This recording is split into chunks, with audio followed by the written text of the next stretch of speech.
Take it off, the teacher said, her voice dropping to something close to a whisper. You don't know what you're wearing, sweetheart. Please take it off right now. Piper Calloway was 12 years old, standing in the middle of a school hallway, and every single adult within 20 feet of her had gone completely still. She didn't move. She didn't understand why she should. It was just her grandfather's old jacket. If this story already has your heart beating faster, you're exactly where you need to be. Subscribe to this channel right now and follow every part of Piper's story all the way to the end, because this one does not slow down. And drop a comment telling me what city you're watching from. I want to see how far this story travels. The morning had started the way most of Piper Calloway's morning started since the funeral quiet, in the way that hurts full, in the way that empties you out. Her mother hadn't come downstairs.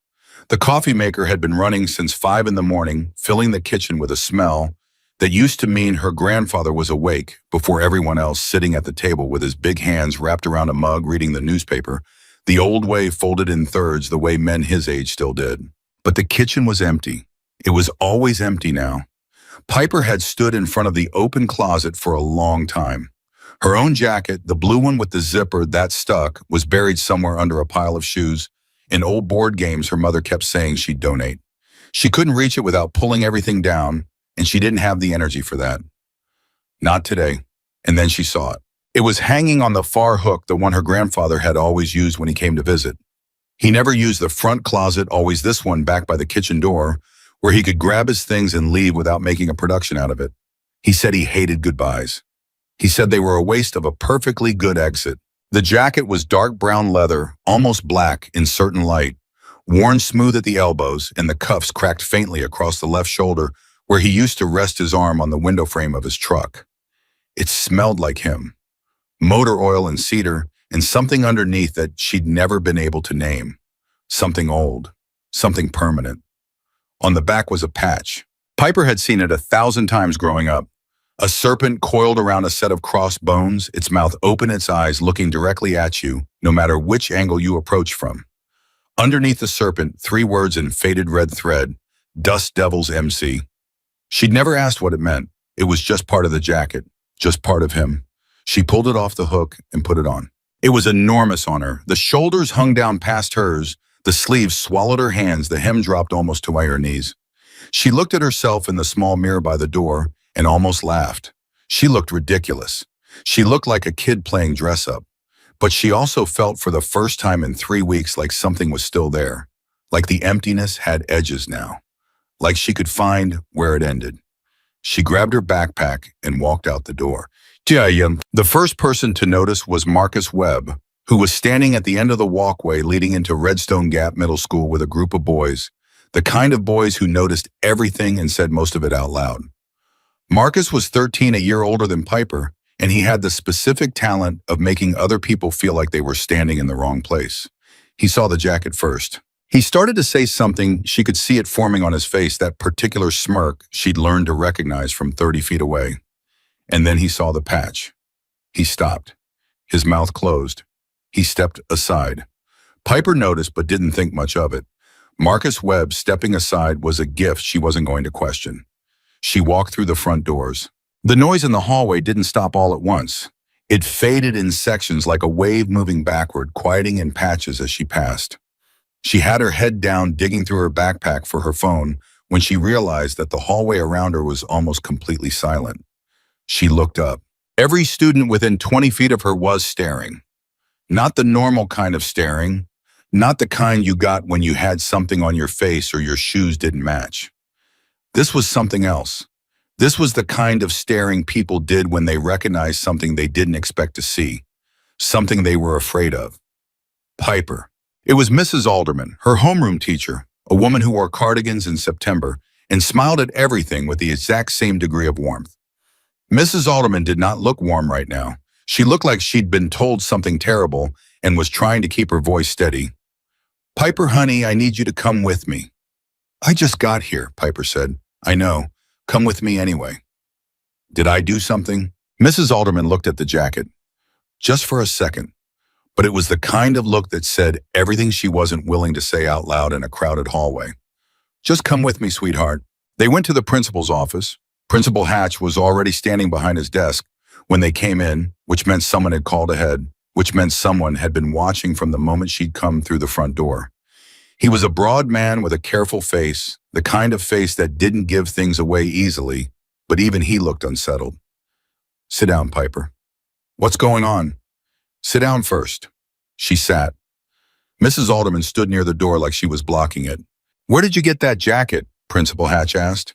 "It was my grandfather's." "Your grandfather?" "Earl Calloway. He died 3 weeks ago." She said it flat, the way she'd learned to say it, the way that kept the ground from moving under her feet. "I found it in our closet this morning. My regular jacket was buried and I couldn't—" She stopped. "It's just a jacket." Principal Hatch sat down slowly. He pressed his hands flat on the desk. He looked at Mrs. Alderman and something passed between them, something unspoken and heavy. "The patch on the back," he said carefully. "Do you know what it means?" "It says Dust Devils MC. I've seen it my whole life." "And your grandfather never explained it to you?" "He said it was from when he was younger. He said it was a long time ago." Piper felt the first flutter of something she did not want to call fear. "Why does everyone keep looking at me like I did something wrong? I didn't do anything. I just wore his jacket." "I know you didn't do anything wrong," Principal Hatch said, "but that patch," he stopped, started again. "There are people in this town who would recognize that patch, Piper. People who have very specific reactions to it. I need you to understand that wearing it to school in public, it's what?" He didn't answer her. That was its own kind of answer. "Take it off," he said finally. "We'll put it in the office. You can take it home at the end of the day. I'll call your mother." "Don't call my mother." "Piper. She's not doing well. Please don't call her." She looked at him directly. "I'll take the jacket off. Just don't call her." He agreed reluctantly, and she took the jacket off and folded it carefully over the back of the chair. But she didn't stop thinking about what she'd seen in the hallway. She didn't stop thinking about Marcus Webb's face, about the way the noise had gone out of the room, about the way Principal Hatch had looked at Mrs. Alderman before he answered her. She'd been wearing her grandfather's jacket her whole life at family dinners on camping trips around the neighborhood when she was little, and he let her try it on like a costume. No one had ever looked at her like that before. Something was different now. Something about the patch. Something about now. She got through first period in silence. The girl who sat next to her in English Deanna usually passed notes during the vocabulary assignments. Today she sat with her chair angled slightly away, her eyes forward, her whole body arranged in a way that said, "I don't know you." Piper noticed. She didn't say anything. At the beginning of second period, a boy named Cole Pratt leaned over from the desk behind her and said very quietly, "You should be careful." She turned around. "What?" "Just saying." "What does that mean?" "Careful about what?" He shrugged and then looked away, and that was all she got. By lunch, she'd collected enough of these fragments, the half-sentences, the averted eyes, the careful distances. People were suddenly keeping to understand that something specific was happening. Something that wasn't about her, something that was about the jacket, about that patch. She sat alone at a table in the corner of the cafeteria and thought about her grandfather. Earl Calloway had been a big man. Not fat, just large wide across the shoulders, large-handed, the kind of man who took up space without trying, and somehow made that feel like safety rather than threat. He'd smelled like motor oil and cedar. He'd laughed at his own jokes before he finished them. He'd drunk his coffee so strong that her mother once said it was barely a liquid anymore. He'd had tattoos on both forearms that he never explained. He'd called her Pip since before she could remember, in a voice that sounded like gravel and affection in equal measure. He had never told her a single thing about the Dust Devils MC. And now she was sitting in a school cafeteria where everyone was either staring at her or refusing to, and she didn't know why, and he wasn't here to explain. She pulled out her phone and typed Dust Devils MC. The first results were news articles, old ones, some of them, 15, 20 years back. She scrolled through the headlines with a growing sensation in her chest that she couldn't name. Dust Devils, MC leader questioned in connection with triple homicide. Federal indictment names. 7 members of Dust Devils, motorcycle club. Dust Devils linked to criminal network spanning 4 states. She put the phone face down on the table. She sat very still for a moment. Then she turned it back over and kept reading. She was halfway through an article from 12 years ago one that mentioned buried in the fourth paragraph, a founding member known as EMTT, Calloway, believed to have left the club under disputed circumstances when someone sat down across from her. She looked up. The man was old, not elderly, not frail, but old in the specific way that certain men get old, like the years have pressed themselves into the skin, into the eyes, into the way a person holds their shoulders. He had gray hair cut close, a beard going white at the jaw, and forearms that rested on the table with the unhurried weight of someone who had nothing to prove. He was wearing a leather vest, dark, well-kept, no patch on the front. She hadn't seen the back. "You're Earl's granddaughter," he said. It wasn't a question. Piper's hands went flat on the table. She didn't move. "Who are you, Silas Kane?" He said the name like she should know it, like he'd been waiting a long time to say it to her. "Your grandfather and I rode together for 16 years. He never mentioned you." "I know." He wouldn't have. Something moved through Silas Kane's expression, not quite pain, not quite guilt, something in between. Earl was careful about what he brought home. He was always careful about that. "How did you know where I go to school?" "Because I've known where you've been since you were born. I've been watching out for you, for your whole family, because that's what I promised your grandfather I'd do." He said it without drama, without any attempt to make it sound more than it was. "He was my brother, not by blood, but by everything that matters more than blood." Piper looked at him for a long time. She was 12, but she wasn't naive, and she'd been reading about the Dust Devils for the last 20 minutes. She knew enough to know that a man in a leather vest showing up at her school to tell her he'd been watching over her family was not something she should simply accept. "Why are you here today?" she asked. "Why not last week? Why not the week before?" "Because last week you weren't wearing the jacket." The cafeteria noise continued around them. People at other tables were looking, she could feel it, but no one came close. "When you put that patch on," Silas said, "it's not just fabric and thread. In the world that patch comes from, wearing a founding member's colors is a declaration. It means you're claiming his place, his rights, his debts." His voice was careful and level. "It means you're claiming a seat that's been empty for 3 weeks, and there are people who very much want that seat to stay empty." "That's insane," Piper said. "I'm 12 years old." "I know. I just wanted to wear his jacket because it smells like him." Silas Kane looked at her, and for a moment his face dropped all of its careful steadiness and just looked tired. Deeply, completely tired, in the way of someone who has been carrying something heavy for a very long time. "I know," he said again, softer. "And I'm sorry. I'm sorry that wearing your grandfather's jacket means what it means. I'm sorry you didn't know. Earl should have told you. He should have told your mother years ago." A pause. "He thought he had more time. He was 67. 67 isn't old in a world like the one he came from. He thought he had more time." Silas looked at the folded jacket on the seat beside her. She'd brought it to lunch rather than leave it in the office. "But he left you that, and now the world has noticed." "What world?" Piper pressed. "What exactly are we talking about?" Silas was quiet for a moment. Then, "There's a man named Vincent Cross. He's been running the Dust Devils for the last 8 years. He runs it through fear, through money, through owing people things they can never pay back. He's not like your grandfather. Earl built that club on a different set of values. So did the other founders. But they're gone now, dead scattered, disappeared, and Vincent has consolidated everything." He folded his hands. "Your grandfather's seat is the last thing that doesn't belong to him, and he's been waiting 3 weeks for someone to let it go quiet. And then I walked into school in the jacket. And then you walked into school in the jacket." Piper looked down at the table. She was quiet for what felt like a long time. "What does Vincent Cross want with me?" she finally asked. "Right now, he wants to watch and see what you do." Silas paused. "But if he decides you're a problem, if he decides someone's putting you up to this, using you as a play—" "No one's putting me up to anything. I didn't even know." "I believe you. He won't." The bell rang. Students around them began gathering trays, pushing back chairs. Silas Kane didn't move. Neither did Piper. "What do I do?" she asked. "Go to your afternoon classes. Go home. Don't wear the jacket again until we've talked more. And if I don't listen," he looked at her steadily, "then you'll find out very quickly how much attention that patch can bring, and most of it won't be the kind you want." She picked up her tray. She picked up the jacket. She looked at him one more time. "You said you've been watching out for us since I was born," she said. Does my mom know? Something shifted in his expression. She used to, a long time ago. What does that mean? It means your grandfather and your mother had a complicated relationship about that part of his life.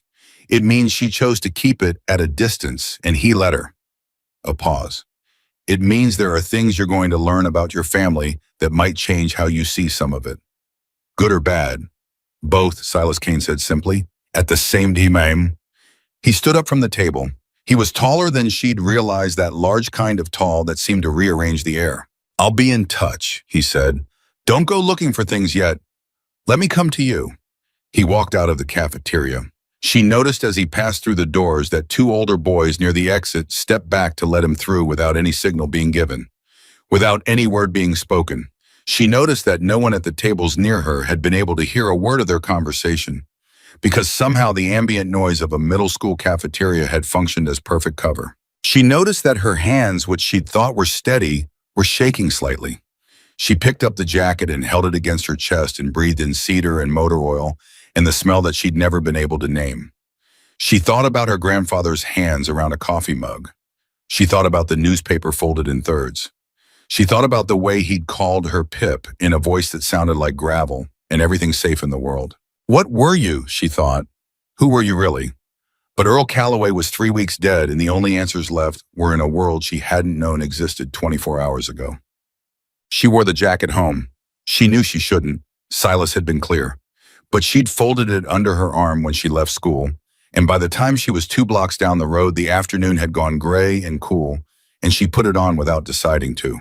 No one followed her. No one appeared from a doorway or rolled past slowly in a truck. The neighborhood was its usual quiet self, the kind of quiet that felt different after grief, slower somehow, like the world had turned down its own volume out of some awkward respect. Her mother was in the living room when she got home.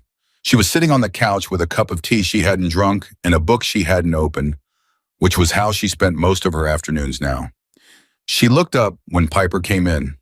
She looked at the jacket, and her face did something Piper had never seen it do before. Not grief, she'd seen plenty of that. Not shock. Something older than both of those. Something that looked like recognition and dread arriving at the same moment. Where did you get that? Her mother's voice was very quiet. The back closet, the hook by the kitchen door. Take it off. Mom. Piper. Her mother stood up. The book fell off her lap. She didn't look at it. Take that off. I wore it to school today. You need to know that. Her mother's face went white, completely white, like something had drained out of it all at once. She sat back down on the couch. She put her hands over her mouth. Mom, tell me what this means. Tell me what that patch is. Her mother was shaking her head. Mom, someone came and talked to me today. A man named Silas Kane. The name landed like a stone in still water. Her mother's hands dropped from her mouth. She looked at Piper with an expression that Piper had never seen on any adult's face directed at her, an expression that contained an enormous number of things at once, including something that might have been the beginning of terror. Silas came to you, she said, at school, at lunch. He said he'd been watching out for us since I was born. He said he and Grandpa rode together for 16 years. Piper sat down on the other end of the couch. He said the jacket means something. He said the patch means I'm claiming Grandpa's seat. You are not claiming anything. Her mother's voice had found its edge. You are 12 years old. I know that. He told me the same thing. But apparently it doesn't matter how old I am if I'm wearing this. Her mother looked at the jacket. Her expression was the kind that people wore when they were looking at something they'd spent years trying to forget. Your grandfather and I, she started, stopped, started again. He left that world before you were born, before I was much older than you are now. He promised me, he promised your grandmother, God rest her, that it was behind him, that the club was behind him. She pressed her lips together. He couldn't cut it completely. I knew that. Silas would come through sometimes and they'd sit out back and talk for hours, and I learned a long time ago not to ask what about. A pause. But he promised me it wouldn't touch us. He promised you'd grow up not knowing. He kept that promise, Piper said. I didn't know. I still barely know. She pulled the jacket tighter. But someone has to tell me now. Because people at school today, who said something. Nobody said anything specific. That's almost the worst part. They just looked at me and moved away. And the principal called me into his office and told me to take it off. She met her mother's eyes. And a man who says he's Grandpa's oldest friend sat across from me at lunch and told me there's someone named Vincent Cross who might see me as a threat. Her mother stood up very suddenly and walked to the window and stood there with her back to Piper, very straight, very still. Vincent Cross, she said almost to herself. You know him. I know of him. A long pause. When your grandfather left the Dust Devils, it wasn't peaceful. There were people who wanted him to stay. There were debts involved, real ones, and ones made up to keep him. And there was a younger man, Vincent was young then, who wanted your grandfather's position very badly. Her mother's shoulders were tense. Your grandfather got out because he was a founder, because the other founders protected him, because he had enough leverage to make staying quiet about certain things worth more to the right people than keeping him inside. She turned around. But he always knew it wasn't clean. He always knew there was a door he'd left unlocked. That door opened when he died, Piper said. Her mother looked at her for a moment with an expression that was partly grief and partly something Piper thought might be the recognition of a child becoming someone older than they should have to be. Yes, she said, I think it did. Then I need to know everything. You're 12? Stop saying that. Piper's voice came out steadier than she expected. I know how old I am, but I wore his jacket, and now people I've never met know who I am, and a man I've never met before today knows where I go to school and says someone might decide I'm a problem. So me being 12 doesn't actually make any of this smaller. Her mother was quiet. Outside, the gray afternoon had gone darker. He left you something, her mother said finally. Your grandfather. I found it when I was going through his things. A letter sealed addressed to you. She looked at the jacket. I thought it was just something sentimental. I put it in the drawer by his side of the bed. A pause. I was going to give it to you eventually. I didn't know it was. Can I have it? Her mother left the room. She was gone for about 3 minutes. When she came back, she was holding a plain white envelope with Pip written on the front in her grandfather's handwriting, large, deliberate, the handwriting of a man who'd learned it before anyone told him it was supposed to be neat. Piper took it. She turned it over. It was sealed with tape, not glue, as if he'd sealed it, and then thought about opening it again and decided against it. She opened it carefully. There was one page inside. Not long. He'd never been a man who used more words than he needed. Pip, if you're reading this, I didn't get the time I was counting on. I'm sorry for that. I'm sorry I never sat you down and told you the truth about who I used to be, because you deserve to know that your grandfather was something complicated before he became the man who taught you to fish and complained about your mother's cooking. Don't tell her I said that. I'm not going to explain everything here. There isn't room, and some of it isn't mine to give you on a piece of paper. What I'm going to tell you is this: the jacket is yours, not because I'm leaving you trouble. God knows I've tried my whole life to keep trouble away from you, but because what that patch means in the right hands is something worth keeping. It's a promise, not to the Dust Devils, not to any club, to the men who built something before it went rotten, to the idea that there are codes in this world worth honoring. Silas will find you. He's been watching over your family for years without being asked, because that's who he is. Trust him. He's the best man I ever knew, and I've known some men who were almost as good. The patch is a promise, and promises don't die just because the person who made them does. I love you, Pip. More than coffee, more than the open road, more than any of it. Grandpa Earl Piper read it twice. Then she folded it along its original creases and put it back in the envelope. Her mother was watching her. What does it say? She asked softly. He says to trust Silas. Piper held the envelope in both hands. He says the patch is a promise. Her mother made a sound that was almost a laugh and almost a sob. That sounds like him. Yeah, Piper looked at the jacket. It does. They sat in the quiet of the living room for a while. Outside, the last of the day's light was failing. Somewhere in the neighborhood, a dog was barking at something it didn't understand. Piper thought about a man named Vincent Cross. She thought about a club that had gone rotten. She thought about her grandfather, large-handed, gravel-voiced, smelling like cedar, and motor oil, carrying something heavy for decades, and managing somehow to make it look like nothing at all. She thought about the way Silas Kane had walked out of that cafeteria, and the students near the door had stepped back without being told. She thought about how none of this, not one part of it, was anything she'd chosen. She just wanted to feel close to her grandfather on a cold morning. She just wanted something that smelled like him. But here she was. Here they were. "Mom," she said, "what was he like before when he was still in it?"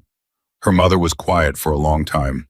When she finally spoke, her voice was careful the way voices got when they were carrying old weight carefully. "He was someone you were glad was on your side," she said, "and someone you hoped never ended up on the other side of." She picked up the jacket from where Piper had set it on the cushion between them. She held it the same way Piper had held it in the cafeteria, close to her chest, like it was an anchor or a life vest or both at once. "He built something," her mother said. "Before it all went wrong, he built something he was proud of." A long pause. "And I think he always knew somewhere that it wasn't finished, that it still needed to be right." She looked at Piper. "I think that's why he kept the jacket." Piper nodded. She didn't say anything more. But in her chest, under the ribs, something had solidified that hadn't been there this morning. Not courage exactly, not anger, something quieter and heavier and more durable than either, something that felt like purpose arriving without permission. Her grandfather's letter sat in her hands. The patch with the coiled serpent sat folded on the cushion between her and her mother. Somewhere out there, a man named Vincent Cross was deciding what she was. And Piper Calloway, 12 years old, who'd only wanted to smell cedar and motor oil on a cold morning, was beginning to think about what she was going to decide she was first. Silas came back 3 days later. He didn't call. He didn't text. He knocked on the front door at 7:15 in the morning, the way people used to before the world decided that showing up unannounced was a form of aggression. Piper's mother answered it, and Piper heard the silence from her bedroom before she heard anything else, that particular quality of silence that happens between two people who share a history they haven't spoken aloud in years. She came downstairs still in her pajamas. Silas was standing in the doorway. He hadn't come inside. Her mother was holding the door like she hadn't decided yet whether to open it wider or close it entirely. "Morning, Lynn," Silas said. "Silas?" Her mother's voice was flat and careful. "You should have called. You wouldn't have answered." Her mother didn't deny it. Piper moved past her and pushed the door open the rest of the way. "Come in." Her mother turned and looked at her with an expression that held about 14 different objections, none of which she said out loud. She stepped back. Silas came in. They sat in the kitchen. Her mother made coffee without being asked, which Piper took as a sign that some old muscle memory was still working, even when the will behind it was uncertain. Silas sat with his hands on the table, the same way he'd sat at the school cafeteria, unhurried, like time was something he'd made a separate peace with. "There's been movement," he said once the coffee was poured, and her mother had sat down across from him with the expression of someone attending a meeting they'd been dreading. "Vincent knows about the school." "How?" Piper asked. "He has people everywhere, always has." A pause. "He's not alarmed yet. His dread is that Piper didn't know what she was wearing and that it was an accident. But he's watching now, which means the window for this being invisible is closed." "What window?" her mother said. "There shouldn't be any window. There shouldn't be any of this." "Lynn, she's 12 years old, Silas. I know how old she is. I was at the hospital the day she was born."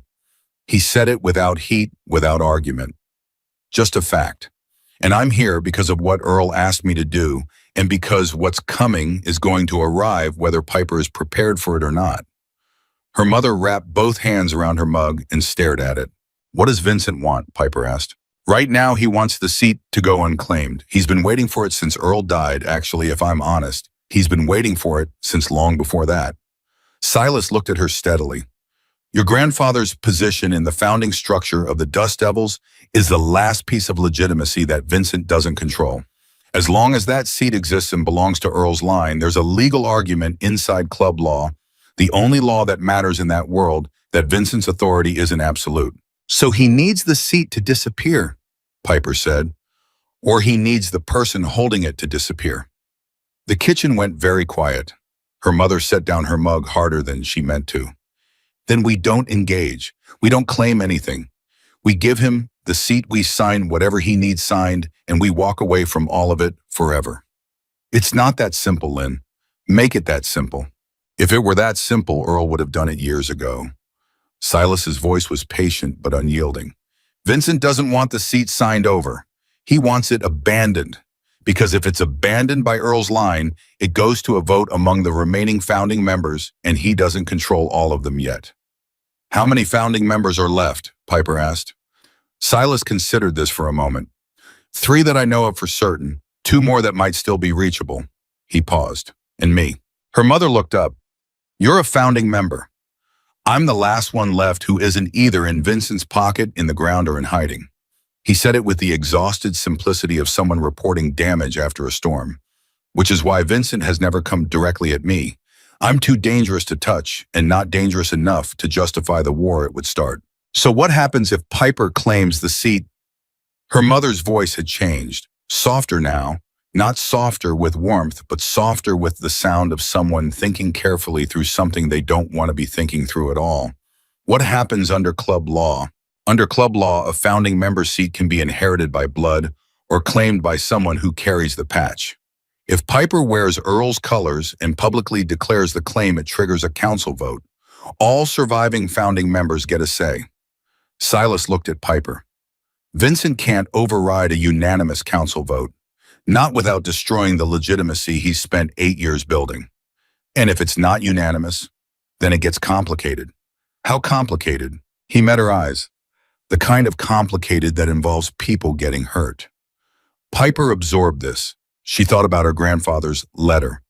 The patch is a promise, and promises don't die. He knew this was coming, she said. When he wrote that letter, he knew exactly what putting me in this position might mean. Silas was quiet for a moment. Yes, he did. And he did it anyway. He believed in you. Silas said it without any decoration around it, just the plain fact of it. And he believed the club could be something worth saving if the right people were still willing to stand up for what it was supposed to be. He paused. He was also dying, and I think he was afraid that if he died without putting that power somewhere, everything he'd built would belong to Vincent by default. And he couldn't stomach that. Her mother stood up and walked to the window. She stood there for a while with her back to both of them, and Piper could see at the tension in her shoulders the rigid line of someone holding themselves together through force of will. He should have told us, her mother said. Her voice cracked on the last word the first time it had cracked in days. He should have sat us down years ago and told us the truth about all of it. We deserve that. Piper deserved that. Yes, Silas said. He should have. He was a coward. She said it hard, the way you said things you'd been carrying too long. About this, he was a coward. He was afraid of losing you, Silas said. Both of you. He was afraid that if you knew his everything, you'd see him differently. And you were the most important things he had. Her mother made a sound that Piper would remember for a long time. Not a sob, not a sigh. Something that was both and neither. She kept her face toward the window. Piper looked at Silas. What do you think I should do? He looked at her for a long moment. There was something in his face that she was beginning to recognize, a kind of appraisal, the way certain adults looked at you when they were deciding whether you were ready to hear a true thing. I think, he said slowly, that you need to meet the other founding members before you decide anything. Because this decision doesn't belong to just you. It belongs to all of us who are still here. Soon, there's a meeting place neutral ground. Old rules, everyone has to behave themselves whether they want to or not. He paused. But you need to understand what you're walking into before you walk into it. It's not school. It's not the kind of place where the worst thing that can happen is someone looks at you wrong. I understand that. Do you, tell me what I need to understand, Piper said, and I will. He came back that Saturday. Her mother had spent the intervening days cycling through what Piper privately categorized as the 3 stages of a decision her mother didn't want to make, but had already made. First anger, then silence, then the particular kind of quiet that meant she was preparing herself. By Friday night, she'd gotten out a box from the top shelf of her closet, the kind of box that had been up there so long it had a dust line, and spent 3 hours at the kitchen table going through photographs and papers. She didn't show them to Piper. She didn't say what they were. But in the morning, the box was back on the shelf, and her mother looked like someone who had stood in front of an old mirror for a long time and decided they recognized the person looking back at them. Silas arrived at 9. He had a woman with him. She was around 40, slim and composed, with dark hair pulled back and eyes that assessed a room in about 2 seconds flat. She wore a plain jacket, no patches, nothing to mark her. But there was something about the way she stood close to the door, weight slightly forward, aware of every exit that told Piper she'd come from the same world Silas had, even if she carried it differently. "This is Lily Chen," Silas said. "Her father was a founding member, Marcus Chen. He died 4 years ago." Lily looked at Piper directly. She didn't smile. She didn't offer the kind of warm opening that adults usually produce for children. She just looked at her the way someone looked at a problem they were trying to understand from all angles. "You're smaller than I expected," Lily said. "I get that a lot," Piper said. Something shifted in Lily Chen's expression, not quite a smile, but the architecture of one. "Earl talked about you. He showed us a picture once at a meeting I wasn't supposed to be at, but attended anyway because my father kept terrible secrets." She paused. "He said you were the one thing he'd ever done that was entirely right." Piper didn't say anything. She didn't trust her voice for a moment. "We need to tell her about the Iron Cross," Lily said to Silas. Silas nodded. "What's the Iron Cross?" Piper asked. "It's a bar," Silas said. "About 40 miles from here. Been neutral ground for biker clubs in this region for 30 years. Old rules apply there: no violence on the premises, no weapons drawn inside disputes heard and witnessed. It's where founding council meetings are called." He looked at her carefully. "It's where a claim would have to be declared if you declared one. Vincent would be there. Vincent would have to be there. That's part of the old rules. If a claim is declared in the right way, in the right place, all founding members and the current president have to attend or forfeit their standing." Piper thought about this. "He'd know I was coming." "Yes." "And he'd know what I was going to say before I said it." "Yes." "So walking in there is walking into a room where someone who already sees me as a problem is waiting for me and has had time to prepare." "Yes," Silas said. "He didn't dress it up." She started to appreciate that about him. "Why would we do that?" her mother asked from the doorway. She'd been listening from the hall. She came into the kitchen, now arms crossed. "Why would we walk her into a room with that man?" "Because," Lily said, turning to look at her mother with a directness that most people didn't aim at adults they just met. "If she doesn't, Vincent wins. He gets the seat by default. He consolidates the last piece of the founding authority he doesn't control. And in 6 months, there's no version of the club left that can be challenged by anyone. It's done." She paused. "And Earl's work, everything he built before Vincent turned it rotten, gets erased completely." "Earl's work," her mother said, and there was something sharp in it. "Earl's work took him away from this family for years at a stretch. Earl's work is why I spent my childhood not knowing who my father was going to be when he came home, the man who taught me to drive, or the man I didn't recognize." The kitchen went quiet in a different way now. Lily held her mother's gaze without flinching. "I know," she said. "My father was the same. I know exactly what that cost you. I'm not here to tell you it was worth it." A pause. "I'm here because your daughter is wearing Earl's patch, and Vincent Cross already knows, and the only question left is what she does with that." Her mother looked at Piper. Piper looked back. They'd had whole conversations this way her entire life, complete arguments and agreements, conducted in about 3 seconds of eye contact, the language of people who'd lived together through hard years and learned each other past words. Her mother looked away first, which was in its own way an answer. "Tell me about Vincent Cross," Piper said to Silas. "Everything, not the summary, the actual story." Vincent Cross had come into the Dust Devils 14 years ago, and Silas told it the way old men told stories they'd been holding back for a long time, carefully, with the specific weight of someone choosing each word. He'd been young, magnetic the way certain people were magnetic, the kind of person who could walk into a room full of strangers and leave with half of them convinced they were his oldest friends. He was smart about money, which the club needed because the founding generation had built it on principle and loyalty and something resembling code, but they hadn't built it rich. Vincent changed that.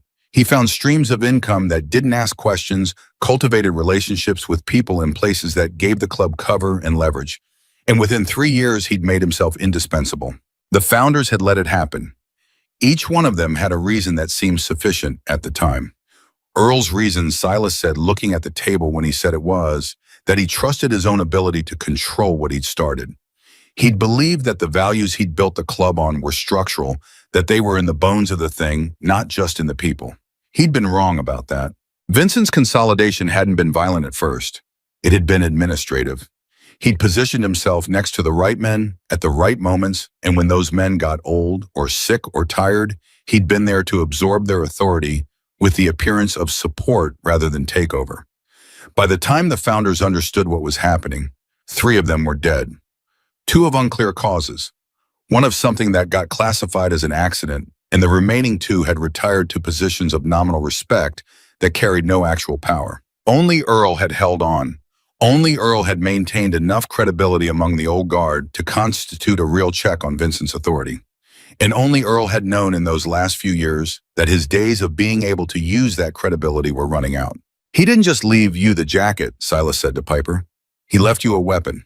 He spent the last 2 years of his life quietly reaching back out to old contacts, old debts, old loyalties that Vincent didn't know existed.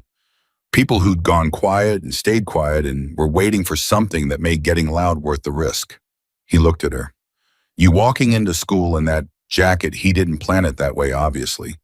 But the effect is exactly what he would have wanted. Vincent is paying attention. The old guard is paying attention. The question is, what happens next?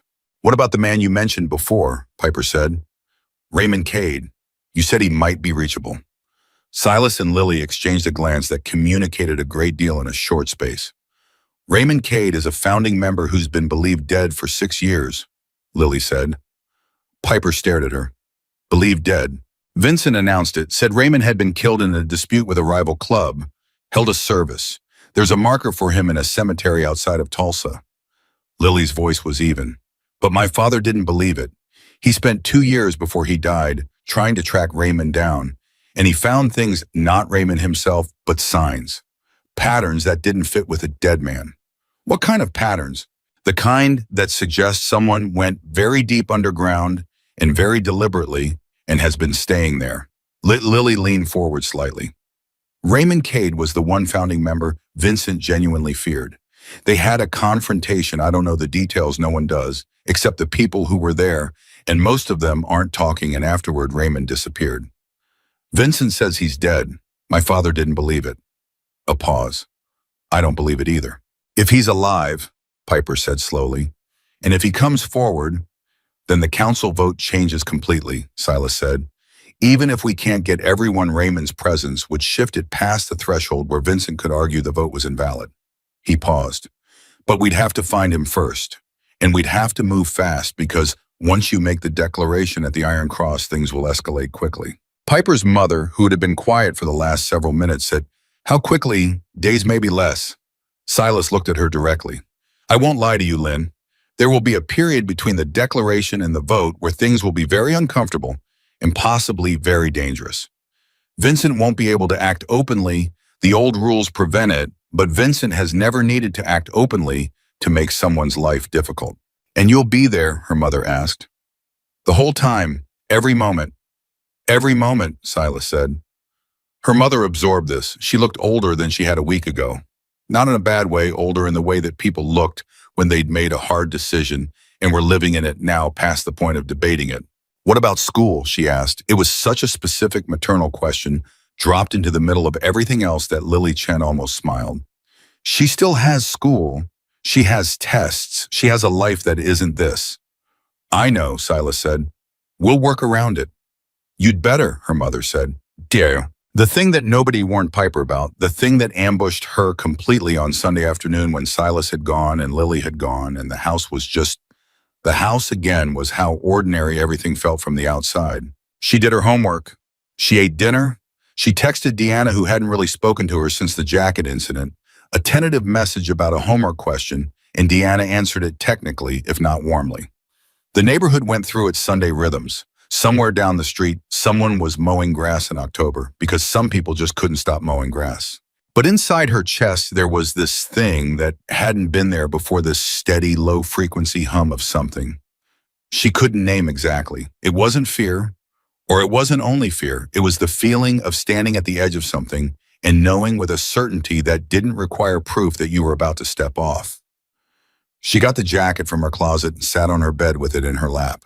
She turned it over and looked at the patch.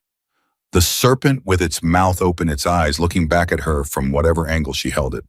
Dust Devil's MC in red thread faded to something closer to rust. She thought about her grandfather at 67, sitting somewhere, knowing he was running out of time, writing a letter he hoped she'd understand, making a bet on a 12-year-old who didn't even know the bet was being placed. She thought about what Lily had said. He said you were the one thing he'd ever done that was entirely right. She pulled the jacket on. It still hung enormous on her sleeves, past her hands, shoulders wide. She didn't look like someone who belonged in it.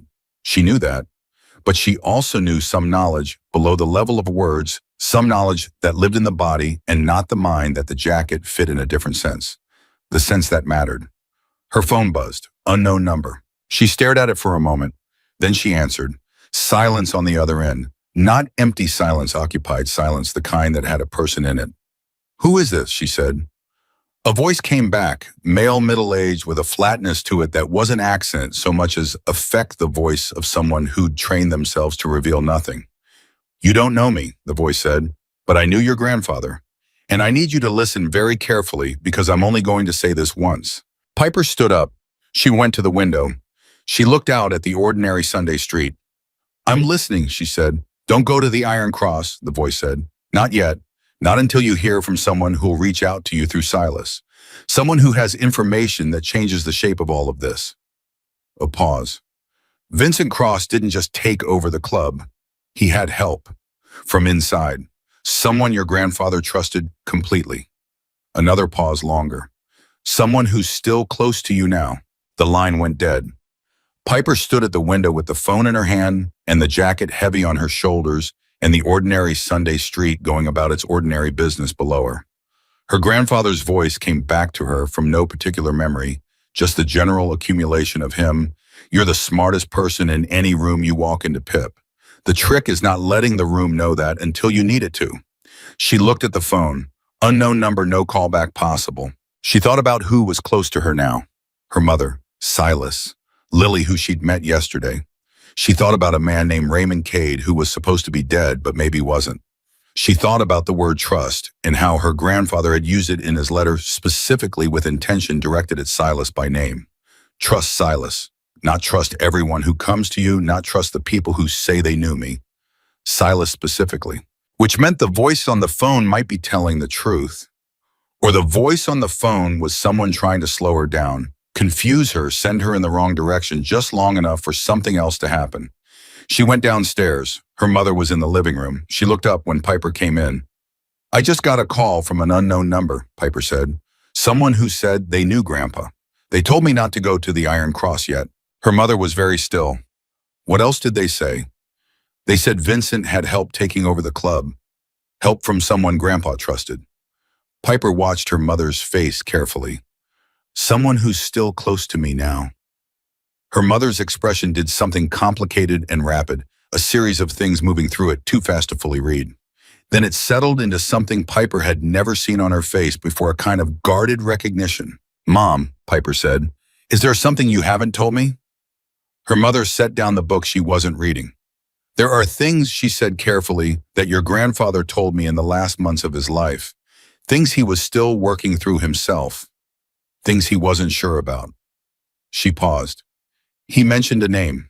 Someone from inside the club who'd been feeding information to Vincent for years before anyone knew Vincent was a problem. Who? Her mother pressed her lips together. The look on her face was the look of someone about to say a thing they'd hoped they'd never have to say. He wasn't certain, she said. He said he couldn't be certain.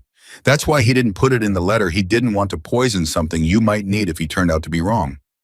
Mom, who? Her mother looked at her, and then she said a name that rearranged the entire shape of everything Piper had thought she understood about the last 4 days.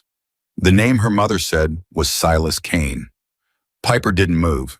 She stood in the middle of the living room with her grandfather's jacket hanging off her shoulders and the phone still warm in her hand, and she didn't move because moving felt like it would make the name more real than it already was. Grandpa suspected Silas, she said. Not a question, just the words laid out flat because she needed to hear them said back. He wasn't certain, her mother said again, and the repetition of it told Piper everything about how much her mother was holding on to that uncertainty. He said the information that got to Vincent in those early years came from someone who was inside the founding circle. Someone who knew Earl's thinking well enough to know what he was planning before he planned it. She stopped. He said there were only 2 or 3 people who fit that description. Silas was one of them. And the others, dead. Her mother said it quietly. Both of the others are dead. Piper sat down on the couch. She sat there and thought about Silas at the school cafeteria table appearing without warning, knowing exactly where she was. She thought about the way he'd said, "I've known where you've been since you were born." She'd taken that as protection, as fidelity to her grandfather's memory. She'd taken it as love, the durable second-hand kind, the love that outlives the person it started with. She thought about the letter. Trust Silas. He wrote it in the letter, she said. Grandpa specifically told me to trust Silas. By name. I know. So either he trusted Silas completely, and he was wrong about him being the leak, or he knew exactly who Silas was, her mother said, and trusted him anyway, for reasons I don't fully understand. She looked at her hands. Your grandfather was not a simple man, Piper. He operated in a world where the line between ally and enemy wasn't always a line. Sometimes it was a spectrum. Sometimes people were both at once. Piper turned the phone over in her hands. Unknown number. Someone who knew her grandfather. Someone who'd told her not to trust the people closest to her. Or someone who wanted her isolated, uncertain, paralyzed. Someone who wanted her to cut off the one person who'd promised to stand next to her. What do I do, she said. Not to her mother specifically. Just to the room, to the problem, to the shape of it. Her mother surprised her. You go to Silas, she said, and you tell him exactly what happened. You tell him about the call, you watch his face. Piper looked up. And if his face tells us something we don't want to know, her mother met her eyes. Then we deal with that. Together. She called Silas that night. He answered on the second ring, which told her he'd been awake and expecting some kind of contact. She told him about the call, quickly without preamble, the unknown number, the voice, the warning, and the specific claim that someone close to her had helped Vincent cross from inside the founding circle. The silence on his end lasted exactly 4 seconds. She counted. Where are you right now? He said. Home. Stay there, I'm coming. Silas? She said his name the way her grandfather might have said it, steady, loaded with a weight behind it that wasn't hostile, but wasn't soft either. Before you come, I need you to tell me something true. Another pause. Did you ever pass information to Vincent Cross about my grandfather's plans, his movements, his intentions? Anything. The silence this time was different from the first one. It was the silence of someone deciding something important, not scrambling to construct an answer, but choosing how much truth fit in the available space. Yes, Silas said. The word landed in her chest like something physical. Once, he said, 11 years ago, one piece of information about a meeting your grandfather was planning with a rival club president. I passed it to Vincent because, at the time, I believed Vincent was trying to prevent a war, not start one. I believed he was acting in the club's interests. A pause. I was wrong. I figured out what I'd done about 6 months later when I saw what Vincent used the information for. It wasn't to prevent anything. It was to position himself. His voice was flat and direct, the voice of someone who'd been living with this for a long time and had stopped decorating it. I told your grandfather. I told him everything. I sat in front of him in this same kitchen you're sitting in right now, and I told him what I'd done and why and what it had cost. What did he say? He sat very quiet for a long time, and then he said, you came to me, which means you're still mine. And we never talked about it again. Piper's hands were shaking. She pressed them flat against her knees. He still trusted you after that. Earl Calloway understood human failure better than anyone I've ever known. He'd made his own mistakes. He'd done things he couldn't undo. Silas's voice dropped slightly. He didn't excuse what I did. He never said it was fine or that it didn't matter. But he put it in context. He understood how it had happened, and he decided that the man who came to him and told the truth voluntarily was still the man he'd built 30 years of brotherhood with. A long pause. I've spent 11 years trying to earn that back. Every day. Piper sat with this. Outside, the street was completely dark, and the neighborhood folded into itself for the night. The person who called me wanted me to cut you off, she said. They wanted me to not trust you. Yes. Which means they know you're the most significant protection I have. Yes. Which means they're either working for Vincent or there's someone with a separate interest in seeing this fail.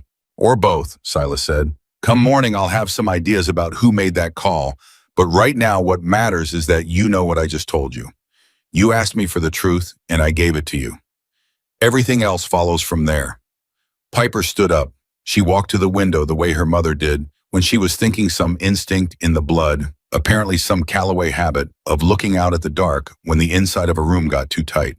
Come in the morning, she said. 8 o'clock. Bring Lily. All right. And Silas, if I find out there's anything else you haven't told me, there's nothing else, and he said, I promise you that on your grandfather's name. She believed him. She wasn't certain whether believing him was wisdom or vulnerability, but she believed him, and she'd learned enough in the last week to understand that sometimes you had to make a decision on incomplete information and stand behind it and see. She went to bed still in the jacket. Lily arrived before Silas the next morning. She knocked at 7:45 and came in with 2 coffees from somewhere and the expression of someone who'd been awake most of the night and had decided to be functional about it. She set 1 coffee in front of Piper's mother without being asked and sat down at the kitchen table. Silas told me about the call, she said. Did he tell you what he told me? Piper asked. About the information he passed to Vincent 11 years ago, yes. Lily wrapped her hands around her own cup. I already knew. My father knew too. Earl told him. And your father still worked with Silas. My father said the same thing yours did, essentially. A pause via mum. He said the measure of a man isn't whether he's ever done a wrong thing. It's what he does when he knows he's done a wrong thing. She looked at Piper directly. I've been watching Silas for 20 years. He is exactly who your grandfather believed he was. The mistake was real. So is everything that came after it. Silas arrived at 8. He came in, looked at Piper, and she looked back at him, and something passed between them. Not forgiveness exactly, because there wasn't anything for her to forgive, but a kind of renegotiated understanding. A recalibration. He sat down. He poured himself coffee. He put both hands on the table. I found out who made the call, he said. In one night, her mother said. I made some calls of my own. He looked at Piper. The number traces back to a disposable phone purchased in Tulsa, Oklahoma 3 weeks ago, the same week Earl died. Tulsa, the same city where Raymond Cade's marker sat in a cemetery. Piper set down her mug. Raymond Cade called me. Silas nodded slowly. That's what I believe, yes. He's alive, Lily said. It wasn't surprise in her voice, it was something closer to vindication. My father was right. He's been in Tulsa this whole time, 6 years. Not Tulsa specifically, but somewhere close. Close enough to have monitored everything happening with the club from a distance. Silas leaned forward. He tested you. He gave you information about my past, accurate information that would have scared most people off, and he watched to see what you'd do with it, whether you'd cut and run, or whether you'd go directly to me. He was checking if I was smart, Piper said. He was checking if you were Earl's granddaughter, Silas said, in the ways that matter. Piper thought about the voice on the phone, the flatness of it, the precision. I'm only going to say this once. A man who'd been hiding for 6 years, communicating in controlled bursts, giving exactly as much as he intended to give, and not a word more. He'll come forward, she said. If I go to the Iron Cross, he'll come. I think so, Silas said. But I can't promise it. Raymond does things on Raymond's timeline. Can you reach him? I can try. I have an old contact who might still have a line to him. He paused. But here's the complication. Vincent is moving up his timeline. I heard this morning that he's calling a general assembly of the club for the end of this week. Not a council meeting, an assembly. All members, all chapters. If he gets through that assembly and formally consolidates his authority with the full membership present, the founding council structure becomes ceremonial. He won't need a vote. He'll have made the vote irrelevant.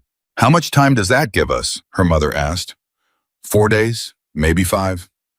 The kitchen went quiet. Piper's mother pressed both hands flat on the table and looked at them like she was reading something written in her own palms.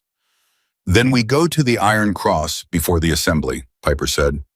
Yes, Silas said. And if Raymond doesn't come, then we go with what we have. You mean Lily. We make the declaration and we force the vote on the founding council terms before Vincent can change the terms. He looked at her. It's not ideal, but it's a door. And right now, a door is what we need. Piper looked at her mother looked back at her. The 3-second conversation happened. Her mother looked away. When Piper said, Thursday, Silas said, 2 days from now. Tell me everything I need to know about how to walk into that room. He told her over the next 2 hours, and it was not like anything she'd learned in school. It was a different kind of education, entirely the kind that lived in the body as much as the mind, in the way you held yourself, in the words you used, in the things you didn't say. He told her about the old laws of neutral ground, about the specific language of a founding claim, the exact words that had to be spoken, and in what order, the way the room would respond, and what each response meant. Lily filled in the places Silas skipped, adding texture, adding the human details, what it smelled like, how loud it would be when they walked in, which men would look at her first, and what those looks would mean. Her mother listened to all of it from the kitchen doorway, not participating, but not leaving standing in that border space that said, I am here. I am not inside this, but I am here. By the time Silas and Lily left, Piper had a full architecture in her head of what Thursday would require. She'd ask questions until she ran out of questions, and she'd push back on the answers she didn't fully understand until she did understand them. Silas had looked at her at one point with an expression she recognized, now that same look from the cafeteria, but fuller this time, less appraising and more certain. You know what your grandfather used to say about you, he said, standing at the door with his jacket on, ready to leave. What? He said you were born ready. He said you came out of the womb already annoyed that nobody was getting to the point fast enough. A pause. He wasn't wrong. She almost smiled. Almost. Thursday, she said. Thursday, he confirmed. Wednesday went by in the strange suspended way of time before something large. She went to school. She sat through classes she couldn't quite focus on. Deanna actually spoke to her at lunch, a real sentence, not a homework answer. Something about a teacher they both found exhausting. And Piper talked back, and for about 6 minutes, it was normal, the specific, ordinary normal of a Tuesday at 12 that she suddenly understood she was going to miss. Not because she'd never have it again, but because she was about to step through something, and on the other side, nothing was going to be exactly the same shape it had been before. She wore the jacket to school on Wednesday. She'd decided that without drama, without announcement, she'd simply taken it off the hook that morning and put it on. Let it be seen. Let it be what it was. Principal Hatch called her in again. She sat across from him the same as before, but she was not the same as before, and he seemed to sense that because he didn't ask her to take it off. He just looked at her for a long moment and said, Is there anything happening that I should know about? Anything I can help with?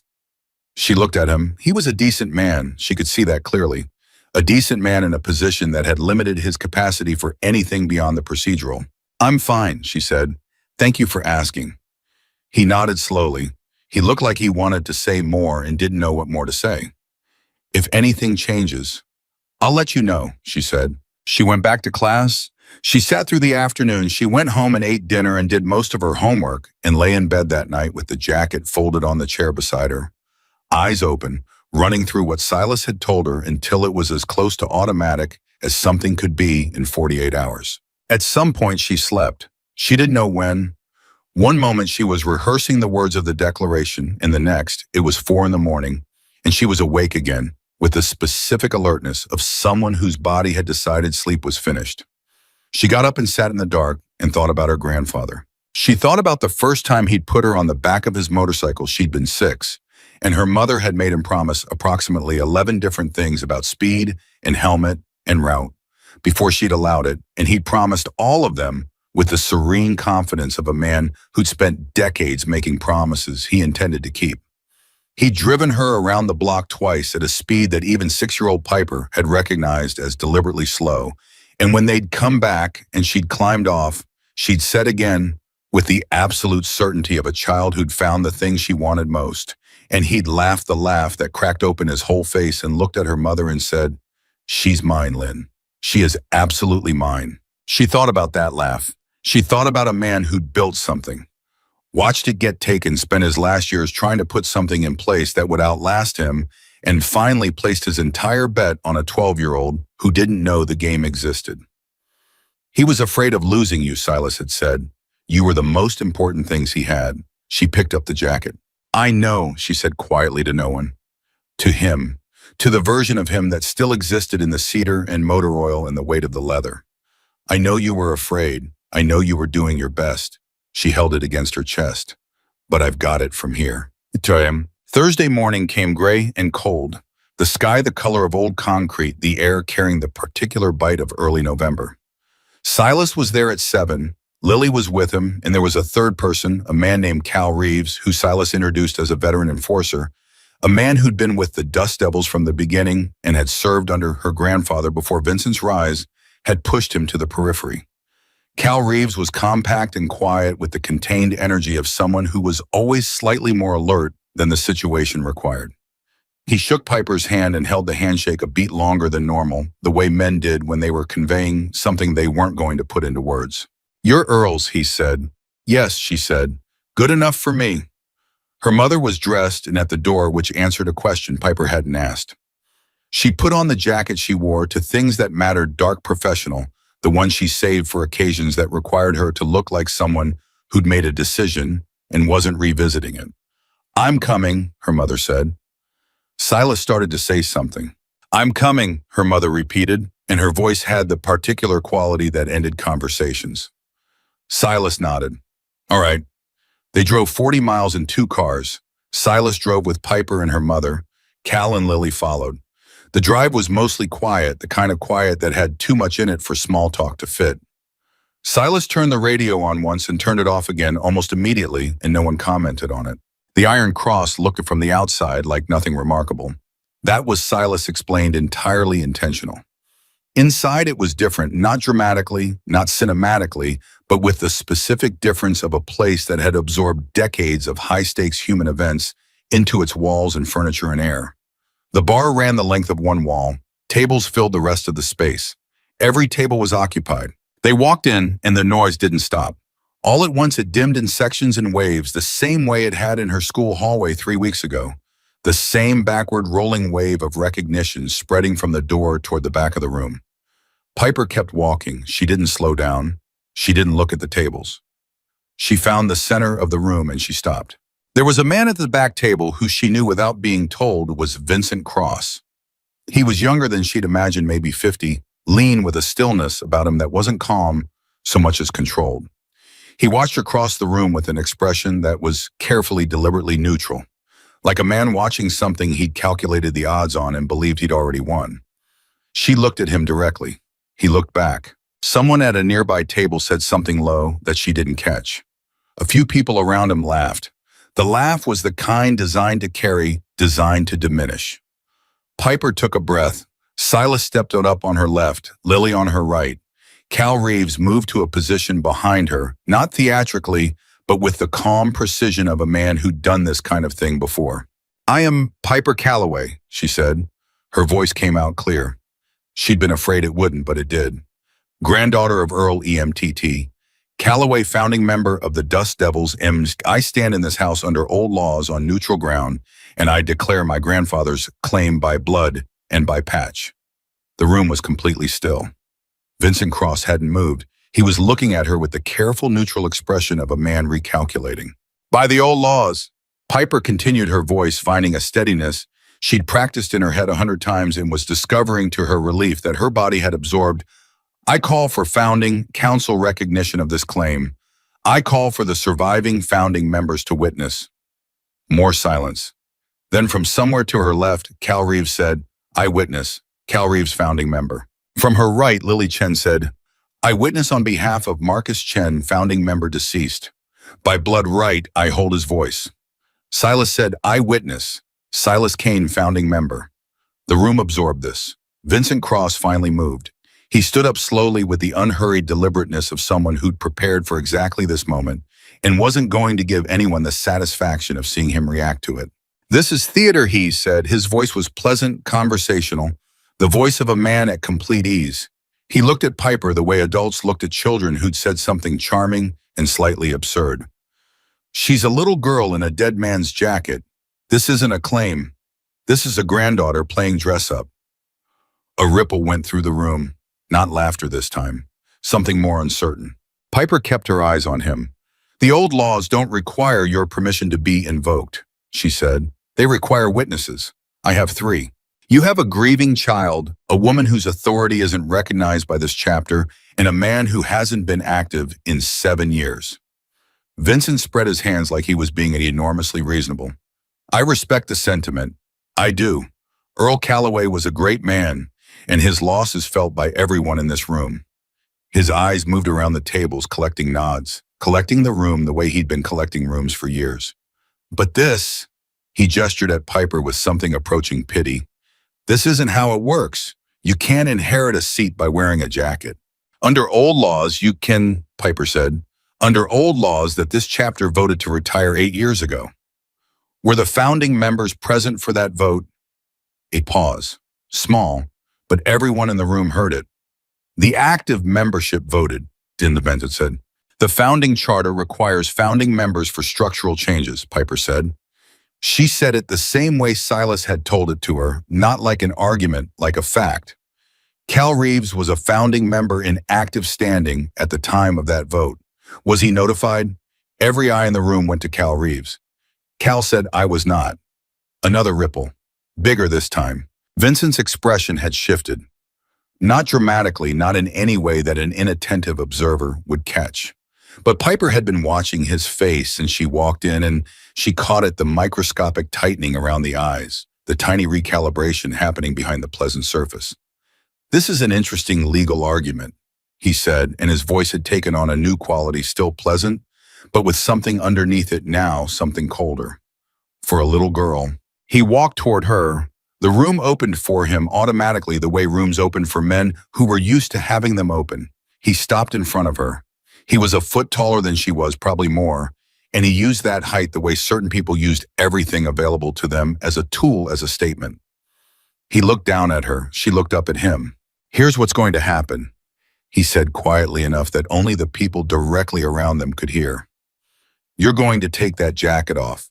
You're going to give it to me, and you're going to go home and grieve your grandfather the way a granddaughter should. And nothing that happened here today will follow you. A pause. I give you my word. Your word, Piper said. My word. Like the word you gave the founding members when you told them Raymond Cade was dead. The room went so still that the sounds from outside Carswine ordinary world became briefly audible. Vincent Cross's face went through something it hadn't gone through since she'd walked in. Not recalculation, not pleasantness. Something real raw, quickly suppressed. Raymond Cade is dead, he said, each word separated and deliberate. Is he? Piper said. It wasn't a question. Vincent looked at her for a long, hard moment. Then he did something she hadn't expected, something that frightened her more than anything that had happened so far, because it was controlled and it was cold, and it was the action of a man who decided the situation had moved past the stage where pretending mattered. He raised his hand and struck her across the face. Not hard enough to knock her down, hard enough to make the room hear it. Silence. Pure, absolute silence. Piper's cheek burned. Her eyes watered involuntarily. Not tears, just the physical response to impact, but her vision blurred for a second, and she used that second, she used the inside of it to do the thing Silas had told her to do if something went wrong. She did not move. She did not put her hand to her face. She looked at Vincent Cross and she said clearly into the silence, by old law, a founding claim struck on neutral ground without council agreement is an act of breach. Every person in this room witnessed that. She looked at the room, not at Vincent, at the room. Every person in this room just watched the president of this club break neutral ground law in front of founding member witnesses. She let the silence sit for one more second. That doesn't end my claim. Under the charter your president just violated, it strengthens it. Nobody moved. Vincent's hand was still raised. He lowered it slowly. And from the back of the room, from a table that had been quiet since they'd come in, a man stood up. Old but not frail. Heavy-shouldered with a beard gone fully white and eyes that had the quality of something that had been through fire and come back harder. Piper had never seen him before in her life, but she knew who he was before Silas breathed the name beside her. She knew by the way Vincent's face for the first time since she'd walked into the Iron Cross showed something that wasn't controlled. The man walked toward the center of the room. He walked with the unhurried certainty of someone who had nothing to prove and had survived long enough to prove it without trying.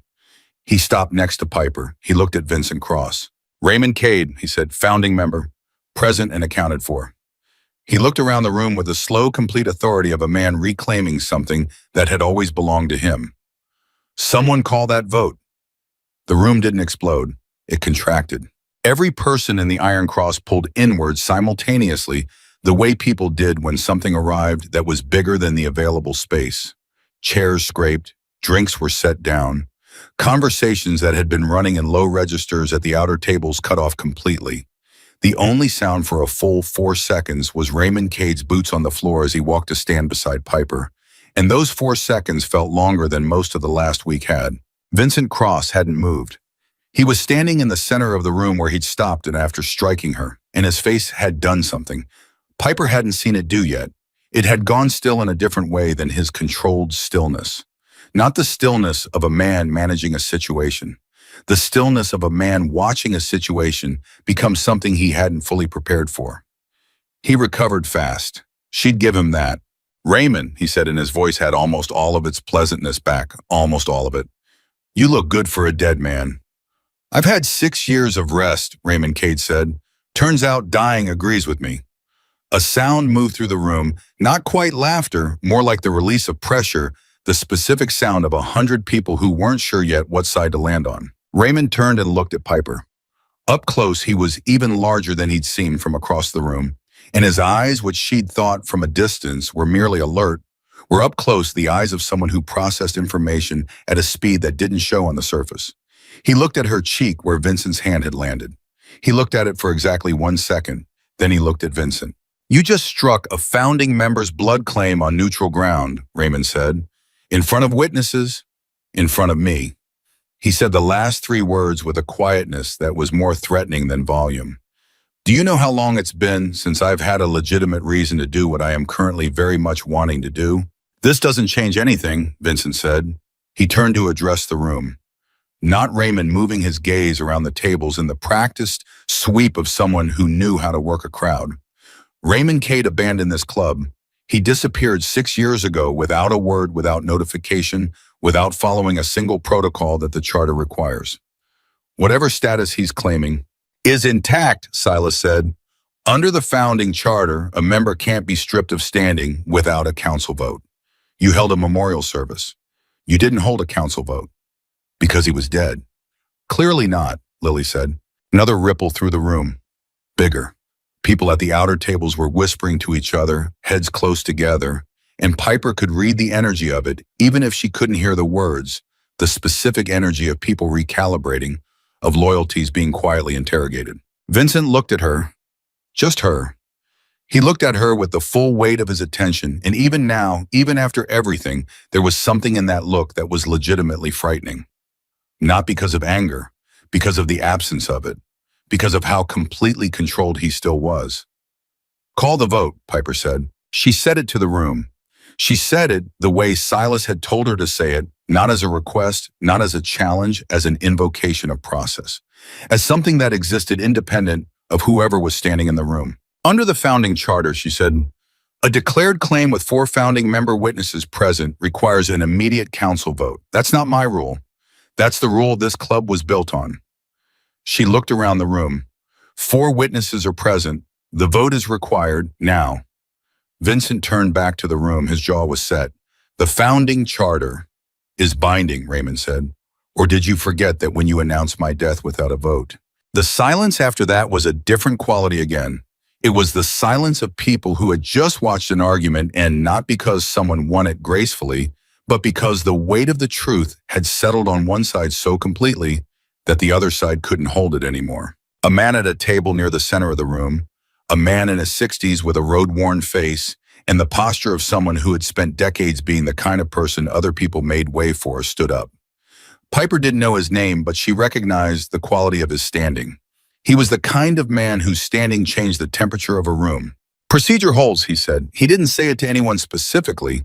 He just said it into the room the way people said things they decided were true and were done discussing. The vote gets called. Somebody get the book. The book was an actual book, a physical ledger black-covered that one of the bartenders produced from behind the bar and carried to a table that was cleared in the center of the room with the solemn speed of something ritualistic. Piper watched it come out and understood with a certainty that was almost physical that this was what the entire last week had been moving toward. This specific object at this specific table in this specific room. Silas leaned close to her. 4 founding members vote. You have Cal Lily's proxy for her father Raymond and me. Vincent gets a vote as current president that's in the charter. He can't be excluded. A pause, very quiet. We need 3 of 4 founding votes to remove him. We have 3, if everyone holds. She looked at him. If. People get scared, he said. It wasn't pessimism. It was just honesty. We're in his house. These are his people. I need you to understand that the vote happening doesn't mean it's over. I understand. Stay where you are when they call it. Don't speak unless spoken to directly. Let the process do what it's supposed to do. Piper nodded. She looked at her mother, who had positioned herself against the wall with her arms crossed and the expression of someone who was managing an enormous amount of fear by compressing it into the smallest possible volume. Their eyes met. Her mother lifted her chin slightly. I'm here. Keep going. The vote was called by the man who'd stood up. She found out later his name was Dutch Ferris, a 30-year member who'd never been in the founding circle, but who carried enough institutional respect to function as something like a neutral chair. He read the process aloud from the ledger in the flat, precise tone of someone who'd done it before years ago when the world was different. Vincent sat at the table directly across from the ledger. He sat with his forearms on the table and his hands folded, completely composed, watching the process with the expression of a man who believed he still had moves available. He wasn't wrong about that. The first vote was called Cal Reeves founding member on the motion to remove Vincent Cross as president under the breach of charter grounds established by the neutral ground violation. Cal said remove. 1. Lily Chen by blood proxy for Marcus Chen founding member. Lily said remove. 2. Raymond Cade founding member. Raymond said remove. 3 votes. 3 out of 4 founding member votes needed.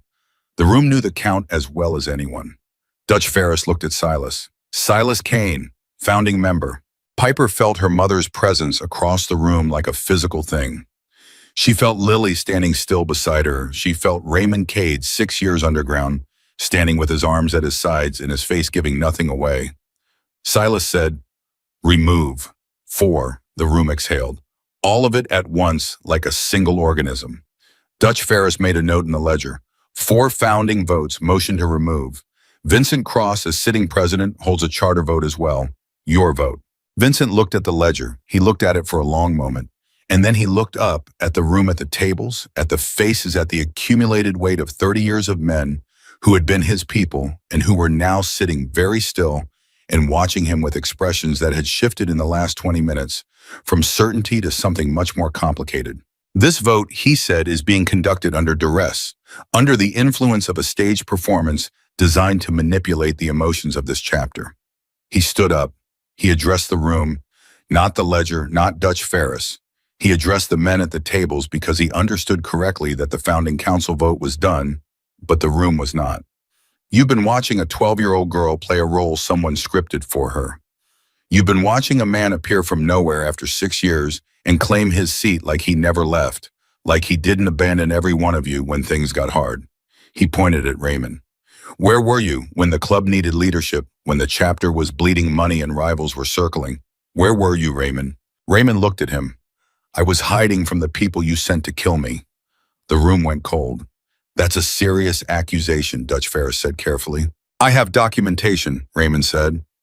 He reached into the interior pocket of his jacket and produced a folded sheaf of papers. He held them up. He didn't open them. Names, dates, payments. One of the men Vincent hired is sitting in this room right now.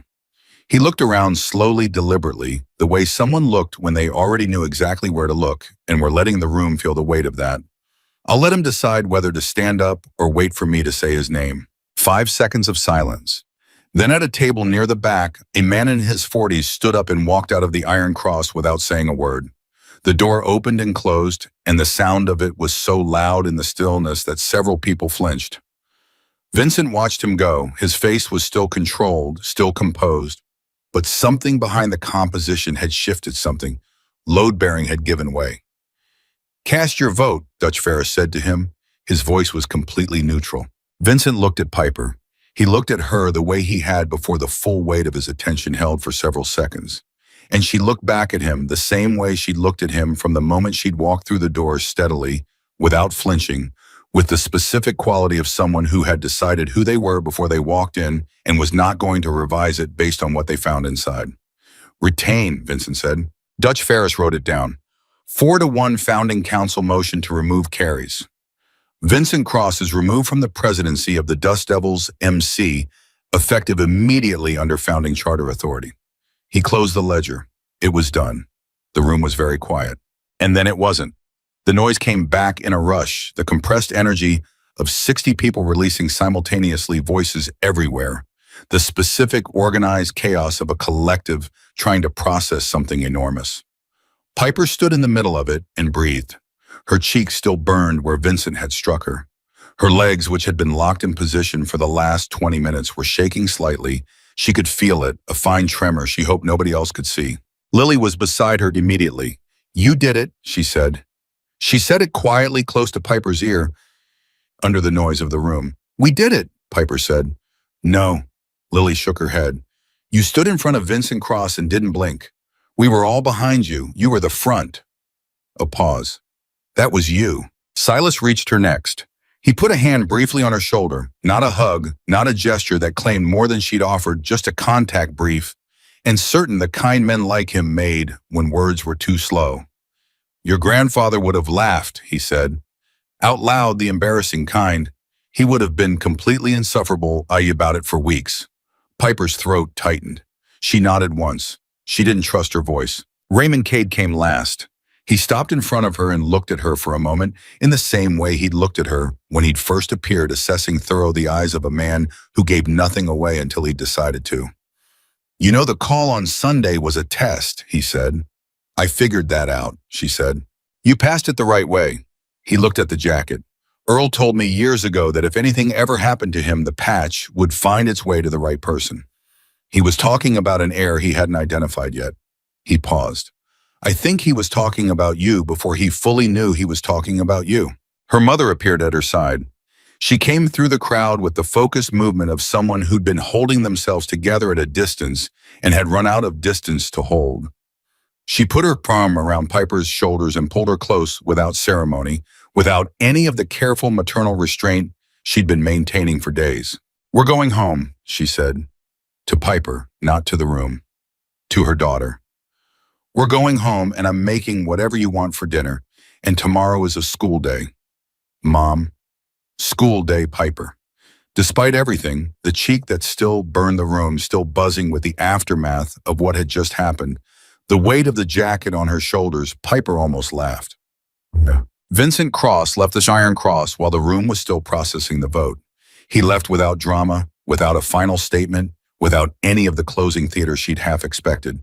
He simply walked out the same way the man Raymond had identified, had walked out, as if he'd decided that the building no longer had anything to do with him. But he stopped at the door. He turned around. He looked across the room at Piper, and he said loudly enough for the people nearest the door to hear in a voice stripped of all its pleasantness, "This isn't finished. There are things in motion that none of you have the first idea about, and when they arrive, a little girl's patch and a dead man's charter won't mean anything." Then he was gone. The door swung closed. Dutch Ferris, who had been replacing the ledger behind the bar, didn't look up. "Man's entitled to his exit speech," he said. "Doesn't make it true." But Raymond Cade was looking at the door with an expression that had changed again, the assessment back in full, something sharper underneath it now. "He's not wrong," Raymond said quietly. To Silas, not to the room. "There's something he's been building that we don't have full visibility on yet. I've been picking up signals for 3 months. It's why I decided to stop waiting." Silas looked at him. "The Stone Kings." Raymond nodded. Piper looked between them. "Who are the Stone Kings?" The two men looked at each other. It was Raymond who answered. "A network," he said. "Not a single club. An organization that operates through clubs uses them as infrastructure as cover as distribution points. They've been expanding eastward for 2 years. They don't absorb clubs the way Vincent absorbed individuals. They subsume them. You either join the network or you cease to exist. He paused. Vincent has been in contact with their leadership for at least 18 months. I have reason to believe he's been preparing to deliver the Dust Devils to them as a fully consolidated organization. No dissent, no founding charter, complications, no counter-authority. He looked at Piper, which is why he needed your grandfather's seat to disappear. He couldn't deliver a divided organization. They wouldn't take it. The warmth of the moment, the vote, the victory Lily's words, her mother's arm didn't disappear exactly, but it became layered with something colder. So removing Vincent, Piper said slowly, doesn't stop what he's already set in motion. Removing Vincent, Raymond said, stops one part of it, stops the internal consolidation. But the Stone Kings don't walk away because one president lost a charter vote. They adjust. They find a new entry point. They're patient. He paused. We stopped the clock from running out. We didn't stop the clock. Her mother, who had been listening with her arms still around Piper's shoulders, said, "What does this mean for my daughter's safety? Right now, today, driving home, what does it mean?" Raymond looked at her. It was the first time he'd addressed her directly, and he did it with a completeness of attention that said he understood exactly what she was asking and wasn't going to minimize it. "Today you're safe," he said. "Vincent won't move immediately. He'll need time to regroup, to reassess his position with the Stone Kings, to decide what story he tells them about what happened here. That gives us a window." He paused, but it's not a long window. How long? Weeks, maybe less, depending on how his conversation with them goes. Her mother absorbed this. Her jaw tightened. "And then what? We spend the rest of our lives looking over our shoulders because my father built something that went wrong and left my 12-year-old daughter holding the pieces." Her voice cracked on the last sentence. Not with weakness, with the specific fracture of someone who has been strong for too long and has hit the limit of it. Raymond didn't look away from her. "No," he said. "That's not what this is. What happened today is the beginning of rebuilding something that should never have been allowed to rot." He looked at Silas. "We have a founding council again. We have a charter that was just revalidated by its own process. What we need now is a president who isn't Vincent Cross." He looked around at the room, which had quieted and was listening. "And we need to start building the kind of visible, legitimate strength that makes the Stone Kings calculate that taking us on costs more than it gains." Dutch Ferris had come back to the center of the room. He looked at Raymond. "You thinking what I'm thinking about who sits in the chair?" Raymond looked at Silas. Silas shook his head immediately. "Not me." "Silas, I said not me. My place is where I've always been, at Earl's shoulder." He looked at Piper, a pause. "At his granddaughter's." The room looked at Piper. Piper looked at the room. "I'm 12, she said. "We know," Dutch Ferris said. "We're not putting a 12-year-old in the president's chair. But we are talking about what a 12-year-old just did in this room." He looked around at the tables, the faces. "She walked in here alone or near enough with a dead man's patch and 3 decades of charter law she'd learned in 48 hours, and she made Vincent Cross lose his standing in front of his own people. That's not nothing." He looked back at her. "The founding seat isn't about the presidency. It's about the authority that sits above it. The seat your grandfather held, the seat you just claimed." Piper looked at Silas. He nodded once. She looked at her mother. Her mother's face was doing the complicated, rapid thing again. The multiple things at once, the things that contradicted each other. Fear, pride, grief, something that was maybe underneath all of it, something approaching peace. Not happiness, not relief, just the specific quiet of someone who has watched a story reach the moment it was always moving toward. "This isn't a decision for today," Lily said, reading the room with the quickness Piper had come to expect from her. "This is the structure of what comes next, and it needs more conversation and more people and more time than we have right now." She looked at Dutch Ferris. "The immediate thing is the Stone Kings. We need to know what Vincent has already committed to them and where that leaves us." "Raymond," Silas said, "how much of your documentation covers the Stone Kings' communication?" "Enough to start with," Raymond said. Not everything. Vincent is careful, but I have names, I have timelines, and I have one conversation recorded that's going to be very uncomfortable for some people in this room when I play it. He looked around calmly. People who thought they were hedging their bets by keeping a foot in Vincent's world and a foot out of it. The table shifted again. Not one person. Several. The micro movements of people recalibrating their posture, their expression, the direction of their eyes. I'm not here for a purge, Raymond said. I'm here because this club is worth saving and because Earl Calloway spent the last 2 years of his life arranging the pieces to save it. I'm going to honor that. A pause. But everyone in this room needs to understand that the era of looking the other way is finished. What we build from here is built on what the original charter said it was built on. Or we don't build it. The room absorbed this in the particular silence of people who are deciding whether they believe something. Then Dutch Ferris said, I believe that. And Cal Reeves said, I believe that. And then from the tables in ones and twos, the sound of agreement moved through the room like the slow building of something that had been waiting for permission to exist. Piper stood in the middle of it with her grandfather's jacket on her shoulders and her cheeks still burning and her legs still carrying that fine tremor. And she listened to the sound of it and thought about a letter written by a large-handed man who smelled like cedar and motor oil. The patch is a promise, and promises don't die. He'd been right about that. He'd bet everything on it. They drove home in the early afternoon, the same 2 cars, the same arrangement. But the quality of the silence was different on the way back. Less compressed, less like something contained, more like the silence after a storm when the air is still charged, but the worst of it has passed. Her mother drove with both hands on the wheel and didn't say anything for the first 20 minutes. Then she said without preamble, he knew Raymond was alive. Piper looked at her. Grandpa, your grandfather. He knew. That's the only explanation. Her mother's voice was level, working through it as she spoke.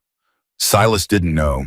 Lily's father suspected, but didn't know. But the way Earl set all of this up, the letter, the jacket on the hook where I'd find it, and Piper would find it, the timing of everything, he was staging something. He needed Raymond to see the patch and come forward, and he needed the circumstances to be real enough that Raymond would believe it wasn't a trap. She paused. He used his own death as a mechanism. He used his granddaughter as the signal. Piper thought about this. She thought about a man who operated in a world where the line between ally and enemy wasn't always a line. Are you angry? She asked. Her mother was quiet for a long time. I don't know yet, she said. I'm a lot of things right now, and I haven't sorted them all out yet. Another pause. I know he loved you. I know everything he did, all of it, even the things that scared me, came from a place that genuinely believed it was making you and me safer in the long run. She exhaled. I also know that my father made a decision to put my daughter in a room with Vincent Cross, without fully asking me if that was all right. And that part, she stopped. That part is going to take me some time. That's fair, Piper said. Don't be so reasonable about it. You're 12. You're allowed to be angry too. Piper looked out the window at the gray November fields passing. I'm not angry, she said. I think I understand why he did it the way he did it. And I think she stopped finding the words. I think he knew I'd be okay. Not because everything would be fine, but because he knew what I was. Her mother made the sound again, the one that was both and neither. She reached over and put her hand briefly on Piper's knee. Then she put it back on the wheel. Tomorrow is a school day, she said again. I know. Completely normal, homework and classes and whatever drama Deanna is currently generating. Deanna actually talked to me yesterday. Good, hold on to that. A pause. The normal things matter, Piper. They matter more now, not less. Whatever this becomes, whatever Raymond and Silas and the rest of them need from you, you don't give it your entire life. You give it what it needs, and you keep the rest for yourself. You understand me? Yes. Your grandfather didn't do that. He gave it everything, and it cost him things he never got back. Her voice was quiet now, not broken, just honest. I'm not letting that happen to you. Piper looked at her mother's profile, the set of her jaw, the straightness of her shoulders, the hands at 10 and 2. The woman who'd been drinking cold tea and staring at unopened books for 3 weeks, who'd stood in a doorway between two worlds and chosen finally to come inside. Mom, she said. What? He was right about you too. Her mother frowned. What does that mean? Grandpa, he said, Silas told me, he said you were the most important thing he had, but I think, Piper paused, I think what he actually meant was that you were the strongest thing he'd ever made, not me. You, and he needed you to be okay before he could use me as the signal, because he knew if you weren't okay, it wouldn't work. She looked at her mother. He was counting on you, he just didn't know how to say it. Her mother drove in silence for a full minute. Her hands on the wheel were very steady. He was infuriating, she said. Her voice was rough. He was the most infuriating man I have ever known, and I miss him every single day, and I am furious with him every single day, and I don't know when that's going to stop. I don't think it stops, Piper said. I think you just get used to carrying both at once. Her mother looked at her. A quick look, then back to the road. When did you get this wise? About 4 days ago, Piper said. I've had a lot happen. Her mother laughed. A real laugh, the first one Piper had heard from her in 3 weeks. The kind that surprised you on the way out, the kind that meant something was still alive underneath the grief. Piper listened to it and felt something loosen in her chest that she hadn't fully known was tight. Outside, the gray fields gave way to the first edge of town. Familiar streets, the gas station on the corner, the school 3 blocks over, the neighborhood and its Sunday rhythms now Thursday rhythms, the ordinary, ongoing world that had continued entirely without regard for what had happened 40 miles away in a bar called the Iron Cross. Piper looked at her phone. A text from Silas Raymond wants to meet again Saturday. He has something about your father. She read it twice. Her father. A subject that had existed in her life as a careful absence, a shape defined by what surrounded it rather than what filled it. Her mother had told her years ago that he'd left before Piper was 2, that he and her mother had been young and in the wrong place at the wrong time, that it was nobody's villain story, just a thing that had happened. She'd accepted that the way children accepted things that arrived before they had the equipment to question them. But Silas had said something on that first morning in the kitchen. Even Piper's father was likely eliminated to protect his power. She hadn't asked about it then. There'd been too much else. And she'd filed it in the place where she put things she wasn't ready for yet. She looked at the text. He has something about your father. She put the phone in her pocket. She looked at her mother. Her mother, who was watching the road, who had just laughed for the first time in 3 weeks, who had driven 40 miles to stand in a bar and watch her daughter do something extraordinary and terrifying, and had held herself together for all of it. Her mother didn't need to know about that text today. Today had been enough. Today had been more than enough. Saturday was 2 days away. She'd learned in the last week that 2 days was a very long time. A very long time to prepare to think, to understand what you were about to walk into. She put her head back against the seat. She closed her eyes. The jacket was heavy and warm on her shoulders. Cedar and motor oil and the smell that had no name. The weight of a promise that didn't die.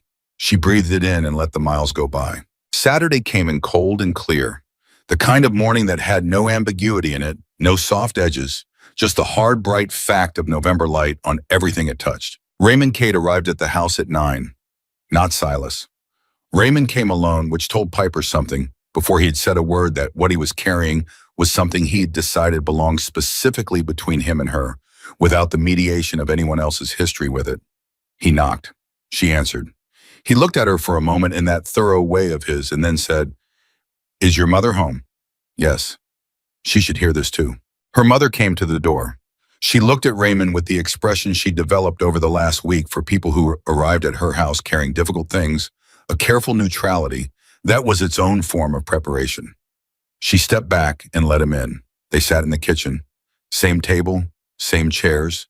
The space that had become in the span of 8 days the room where the shape of Piper's life kept getting redrawn. Raymond didn't ease into it.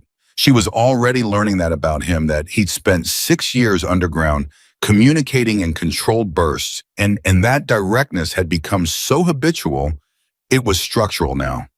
He put his hands on the table and looked at her mother and said, "What do you know about a man named Daniel Rourke?" Her mother went still.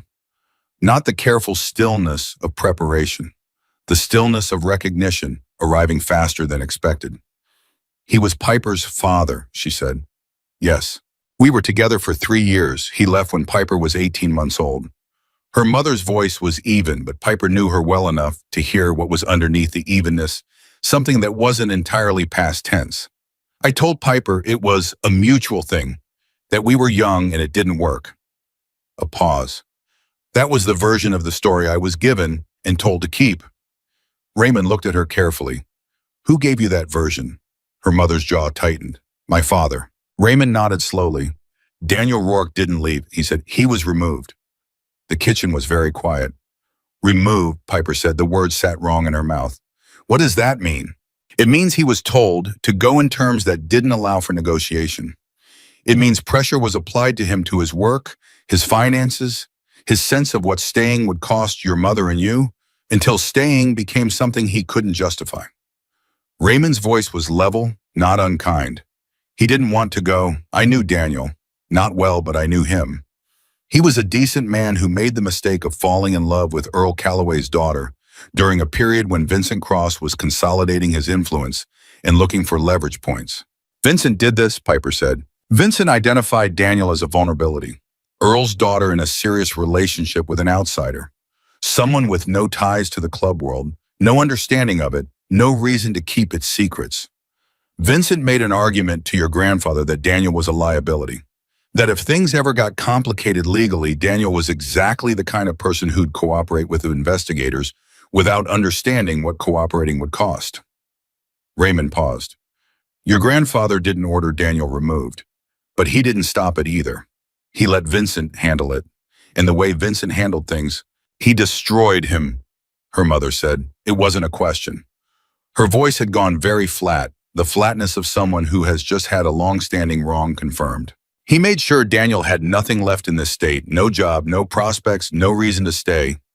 And then he made sure the story your grandfather told you was the version that kept you from asking questions. Raymond looked at her mother directly. Your father believed he was protecting you. He believed that if you knew the full truth, you'd have done something that put you in danger. He was probably right about that. A pause.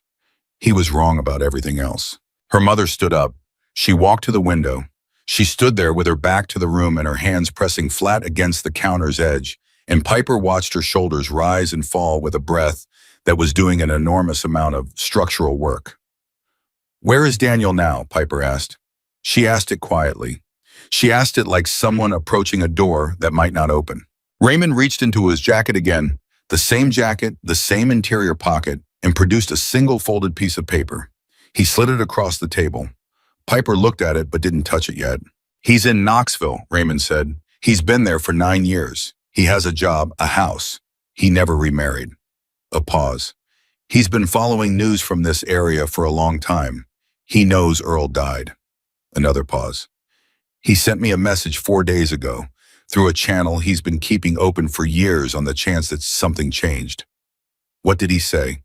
Raymond's expression shifted into something that was the closest thing to softness she'd seen on his face. He said he'd heard his daughter wore her grandfather's patch into a public building and froze a room full of grown men. He said he wasn't surprised. He said he's been waiting 10 years to say he's sorry. Piper's hands were flat on the table. She looked at the piece of paper. She looked at it for a long moment. Her mother turned around from the window. Her eyes were wet, but her voice was steady. Did Earl know Daniel had been tracking things, that he'd kept a channel open? I don't think so, Raymond said. I think Daniel did that entirely on his own. A man keeping a thread connected to a life he was forced to leave. He looked at Piper's mother. Whatever your father did and didn't do about this Daniel Rourke never stopped. That's worth knowing. Her mother looked at Piper. Piper looked back. The 3-second conversation. Complete in the eyes whole in a breath. Piper picked up the piece of paper and put it in her pocket without opening it. Thank you, she said to Raymond. I'll read it when I'm ready. He nodded once. He understood the difference between information and the right moment to use it. Raymond stayed for another hour. He talked about the Stone Kings, what he knew, what he suspected, the specific shape of the threat they represented. He laid it out the way he laid everything out, directly, without decoration, with the particular clarity of someone who had spent 6 years with nothing to do but think and organize information into something useful. The Stone Kings were not like the Dust Devils. They were not built on a charter or a founding code or anything resembling the imperfect but genuine brotherhood that Earl Calloway had tried to create. They were infrastructure. They moved product and money and influence through clubs the way water moved through pipes, and the clubs were just the pipes, replaceable, interchangeable, valuable, only as long as they held without leaking. Vincent had been negotiating a delivery. The Dust Devils, fully consolidated under his authority, delivered to the Stone Kings as a functioning regional network. In exchange, money protection and Vincent's elevation within the larger organization. A transaction, a club that had been built on loyalty and code traded wholesale for one man's ambition. "How far along is the negotiation?" Silas asked. He'd arrived mid-morning, let himself in the way people did when a house had started treating them like they belonged there, poured himself coffee and sat down without disrupting the rhythm of what Raymond was saying. "Far enough that they're expecting delivery," Raymond said, "which means when it doesn't come, when they find out what happened at the Iron Cross, they're going to want answers. And they're going to want them from someone."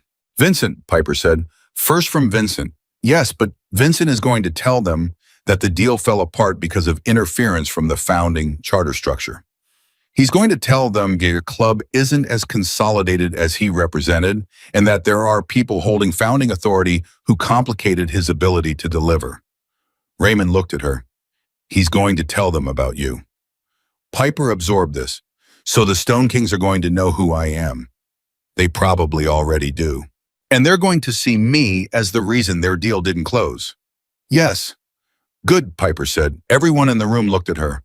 "I mean it," she said. "If they see me as the problem, they're looking at me instead of looking for another entry point. And while they're looking at me, we can see them." She looked at Raymond. "You said you have names and timelines, documentation. How much of that is usable in a way that creates real consequences for them?" Raymond studied her. "What kind of consequences are you talking about?" "The kind that don't involve anything we'd be ashamed of later," she said. Legal consequences, real ones. The kind where their operation is visible to people with the authority to dismantle it and the documentation is clean enough to hold up." Raymond was quiet for a moment. "That's a significant undertaking." "I know. It would require trust from people who don't have any particular reason to trust a 12-year-old with a leather jacket." "Then I need to give them a reason," Piper said. "Raymond, you've been underground for 6 years collecting this material. You came forward because of a dead man's patch on a kid who didn't know what she was wearing. You took that risk because you believed it was worth it." She looked at him steadily. "Tell me I'm wrong about what you came back for." Raymond Kane looked at her for a long, long moment. "Earl," he said quietly. "I came back for Earl, because everything he built deserved better than what Vincent made of it." "Then help me do that right," Piper said. "Well, the patch and charter version, the version that actually ends it." Another silence. Silas was looking at Raymond. Lily, who had come in behind Silas and was standing near the doorway with her coffee, was looking at Piper with an expression that was partly recognition and partly something closer to grief, the expression of someone watching a child carry weight that no child should carry, and doing it with such completeness that arguing about the weight felt beside the point. Raymond nodded, slowly but completely. "All right," he said, "we do it right." Tired. The week that followed was the strangest of Piper's life, and given the preceding 2 weeks, that was not a small statement. She went to school. Every day, as promised, as required, her mother had been entirely serious about that and enforced it with the specific maternal authority that doesn't leave room for negotiation. She sat through classes. She ate lunch. Deanna started sitting with her, again fully this time, not the careful experimental proximity of someone testing water temperature, but the settled return of a friend who'd been scared and was now deciding that being scared wasn't worth losing something real. Piper didn't make her explain herself. She didn't need the explanation. She needed Deanna to sit there, and Deanna sat there, and that was enough. After school, the other thing, Raymond had contacts, people he'd been cultivating for 6 years from a distance, people who existed in the territory between the club world and the world that had legal authority over it. Not law enforcement exactly, or not only law enforcement. Investigators, journalists, 2 lawyers who specialize in exactly the kind of organizational criminal structure the Stone Kings represented. People who needed documentation and witnesses and someone willing to stand up and say on record, "This is what happened, this is what I know, this is what I can prove." Raymond was willing to be that person. So was Cal Reeves, who had, it turned out, been quietly collecting his own documentation for years, under the assumption that someday someone would need it. So was Dutch Ferris, who carried 30 years of institutional memory about the Dust Devils and knew exactly where the bodies were buried, sometimes literally, and had been waiting for a moment that felt safe enough to start talking. Silas coordinated it. Piper was discovering the best possible person to have in that role, someone who understood both worlds deeply enough to know which bridges to build and how to build them, and who had the specific quality of trustworthiness that came not from never having done a wrong thing, but from having done one, and then spent 11 years being the kind of man who hadn't done another. Piper's role was different and smaller and more important than any of them. She was the thread. She was the person who sat across from Raymond's investigators and lawyers and explained in the language of a 12-year-old who happened to have absorbed charter law and club structure and the precise sequence of events at the Iron Cross in extraordinary detail, what had happened and what it meant and why it mattered. She was, Raymond said once, the most credible witness they had, not because of her age, but because of the specificity of what she knew and the clarity with which she said it. She did it after homework. She did it without, as her mother had required, letting it become the whole of her life. It was hard to keep those things separate. Some nights she couldn't. Some nights she sat at her desk with a history assignment in front of her and found that her mind was 3 places at once: school and Raymond's conference table and a room 40 miles away, where Vincent Cross was having his own conversations with his own people about his own next moves. On those nights, she'd put the assignment away and pick up the jacket and sit with it and let herself be wherever she actually was until the noise settled. Then she'd go back to the assignment. She was 12. She was also something else now, something that didn't have a clean name, something that had arrived without invitation, when she pulled an old jacket off a hook on a cold morning. She held both of those things at the same time, the way her mother had told her to hold grief, not because it was comfortable, but because it was true. And she'd decided that truth was something she wasn't going to look away from just because it was complicated. Vincent Cross made his move on a Wednesday. Not the move she'd been expecting, not something directed at her, not something that announced itself, something quieter and more dangerous. He reached out to 2 of the men who'd voted with the founding council at the Iron Cross men, who had stood up and said, "I believe that when Raymond had spoken about rebuilding," and he offered them something. She didn't find out exactly what. Money probably, or the specific promise of protection in a world where protection was worth more than money. Whatever it was enough. Both men withdrew their support from the council process. Both men sent word to Dutch Ferris that they were stepping back. It didn't undo the vote. The charter didn't allow that. But it changed the visible arithmetic of the room, the sense of momentum, the feeling that the founding council had the weight of the membership behind it. Vincent was bleeding support back, one defection at a time, building toward the moment when the council's formal authority would be real but practically hollow. Silas told her on a Thursday morning. She was eating breakfast. He called rather than came in person, which told her he was managing multiple things at once. "He's patient," Silas said. "He always has been. He's going to chip away at this until the structure stands, but the ground under it is gone. Can we stop it? We can slow it. The documentation Raymond is building, if that reaches the right people fast enough, it changes the calculation for everyone who's sitting on the fence. Vincent stops being someone worth defecting toward." A pause. But fast enough is doing a lot of work in that sentence. "How long do we have?" "A month, maybe 6 weeks. After that, Raymond and I agree that the Stone Kings will have reoriented around the setback and found a new approach. And when they do, they won't be patient. They'll move quickly, and they won't be negotiating." Piper finished her breakfast.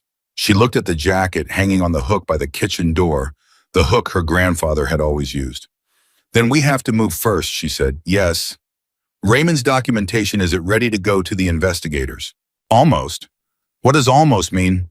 "It means there's one piece we're still trying to confirm, one connection we can prove individually, but not yet directly, the link between the money Vincent was receiving from the Stone Kings and the accounts he was using to compensate the men who were applying pressure to other founding members. If we can show that chain clearly, the entire structure becomes visible in a way that doesn't rely on anyone's testimony. It stands on its own. What do you need to complete it?" A pause. "Access to account records from 8 years ago, specific transactions between Vincent and a holding company that no longer exists but whose records are archived." Another pause. Raymond has a source who can get them, but the source wants a guarantee of protection before they hand anything over. Real protection, not verbal, documented, structured, legally binding. Raymond's lawyers can't provide that. Raymond's lawyers can provide the document. The guarantee has to come from someone with the standing to make it mean something. Federal standing, he stopped. We need law enforcement formally in this, not informally, not the way we've been operating. Piper thought about this. She thought about the architecture of the thing, the way it all connected. She thought about Raymond spending 6 years underground. She thought about her grandfather arranging pieces on a board he knew he wouldn't live to see the end of. Set up the meeting, she said. Piper, set up the meeting, Silas. All of it in one room, Raymond, the lawyers, whoever the federal contact is. Do it before Vincent finishes what he's doing to the membership. She paused. I'll talk to my mom tonight. It's not going to be a comfortable meeting. None of them have been comfortable, she said. Set it up. Her mother didn't say no. She said, I want to be there. And then she said, I want to talk to Raymond's lawyers myself before any of this. And I want to understand exactly what Piper's exposure is before she walks into any meeting with federal investigators, and I want that in writing. Piper had never been more grateful for her mother in her life. The meeting happened on a Friday 2.5 weeks after the Iron Cross. A conference room, not a bar, neutral, in a different way.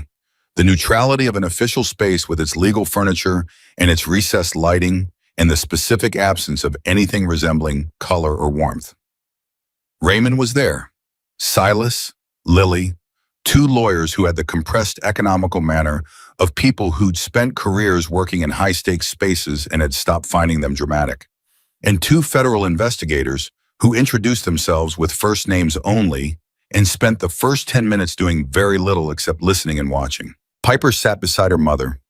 She had the jacket folded in her lap. She'd almost left it at home and then hadn't because it had become something beyond a garment. Now it was her argument, its own kind of documentation, the visible evidence of the things she was trying to explain to people who needed visible evidence. Raymond presented first. He was extraordinary at it. The 6 years of organization made it clean, sequential, undeniable. The investors listened with the stillness of people who were hearing confirmation of things they'd suspected and hadn't been able to prove.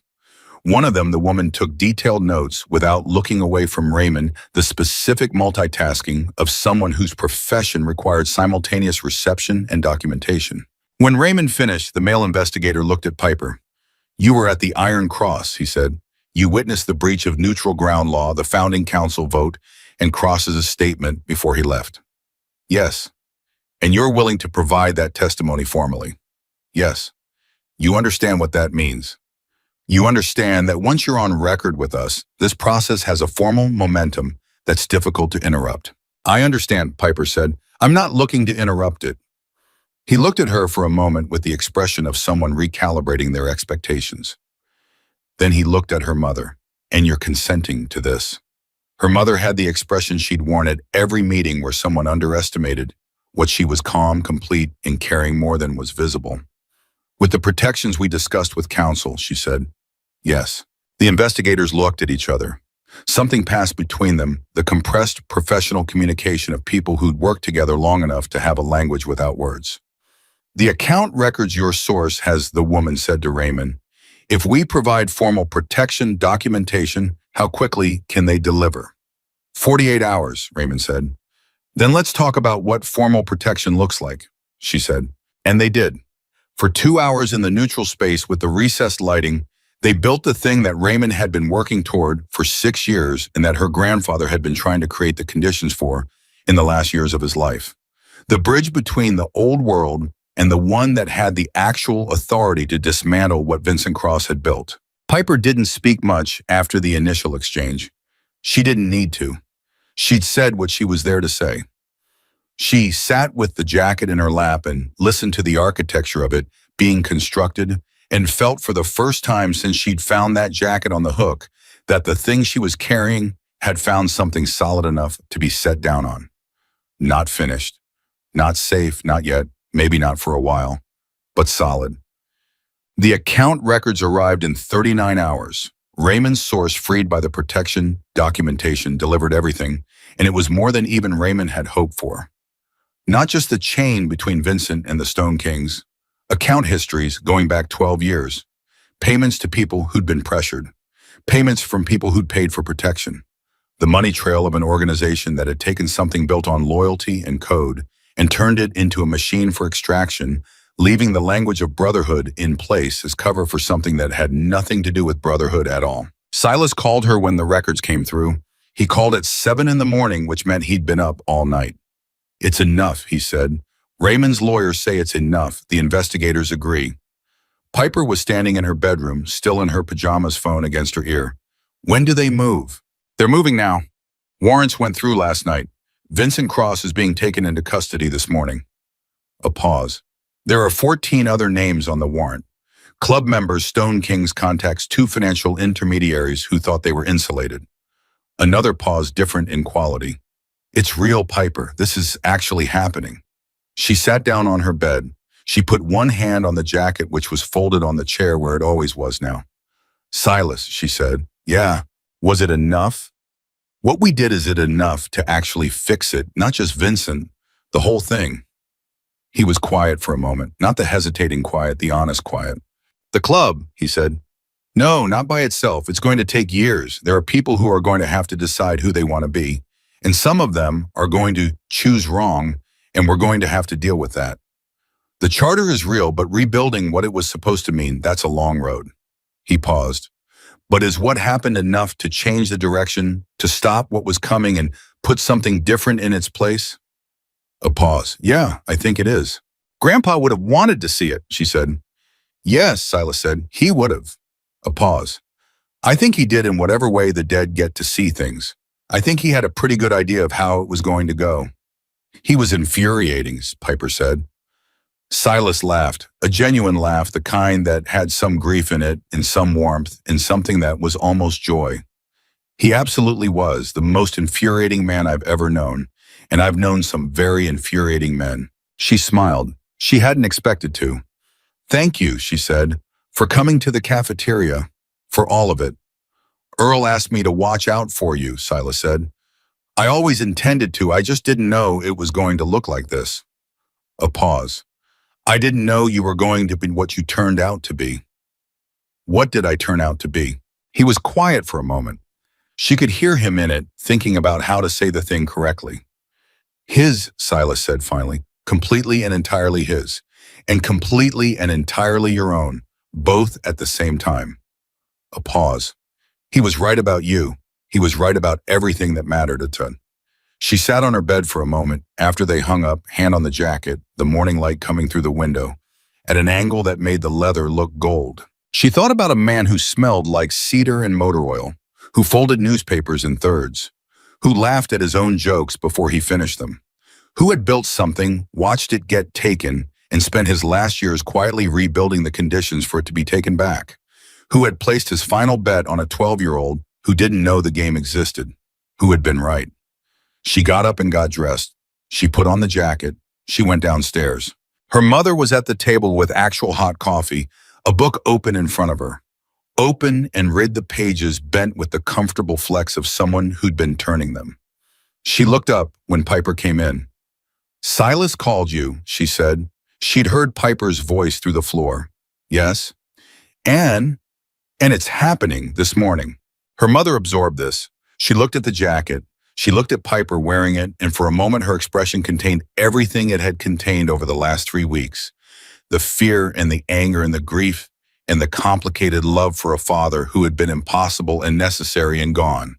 All of it present at once, all of it hers. Then she said, "Sit down, I'll make you eggs before school." Piper sat down. Her mother made eggs. She made them the way her grandfather used to make them, the way he'd taught her, scrambled but slow, low heat, more patience than the recipe called for, because he'd always said that anything worth eating was worth taking the time to do right. Piper hadn't known until this moment that her mother made them the same way, and the knowing of it hit her somewhere specific and quiet, the place where grief and love occupied the same space. She ate. Her mother sat across from her with her coffee and her book and didn't try to fill the quiet. Outside, somewhere across town, somewhere across the state, something was ending and something else was beginning. and the legal machinery of a world that operated on evidence and warrants and documented proof was in motion in the way that mattered, in the way that left marks, in the way that the old charter law inside the Iron Cross could never quite reach on its own. Piper finished her eggs. She picked up her backpack. She looked at the jacket, and then for the first time in 2 weeks, she took it off and hung it back on the hook by the kitchen door. The hook her grandfather had always used. Not because she was done with it, not because what it meant was finished, but because she was going to school, and school was a different kind of place. And she was 12 years old, and also something her grandfather had been right about. And she could hold both of those things at the same time now, without either one erasing the other. She looked at it hanging there, the coiled serpent on the back looking at her from whatever angle she took. "I've got it from here," she said quietly. To the jacket, to the hook, to the cedar and motor oil, and the smell that had no name. To the large-handed man who had folded newspapers in thirds and put everything he had left into a bet she hadn't known was placed. She meant it. Her mother walked her to the door. She kissed the top of her head, the specific maternal gesture of someone who knew their child was becoming something beyond what they'd imagined and was choosing consciously and deliberately to be proud of it rather than frightened. "School day," her mother said. "School day," Piper agreed. She walked out into the November morning, clear and cold and unambiguous, and she didn't look back. Piper Calloway was 12 years old, and she had just kept her grandfather's promise.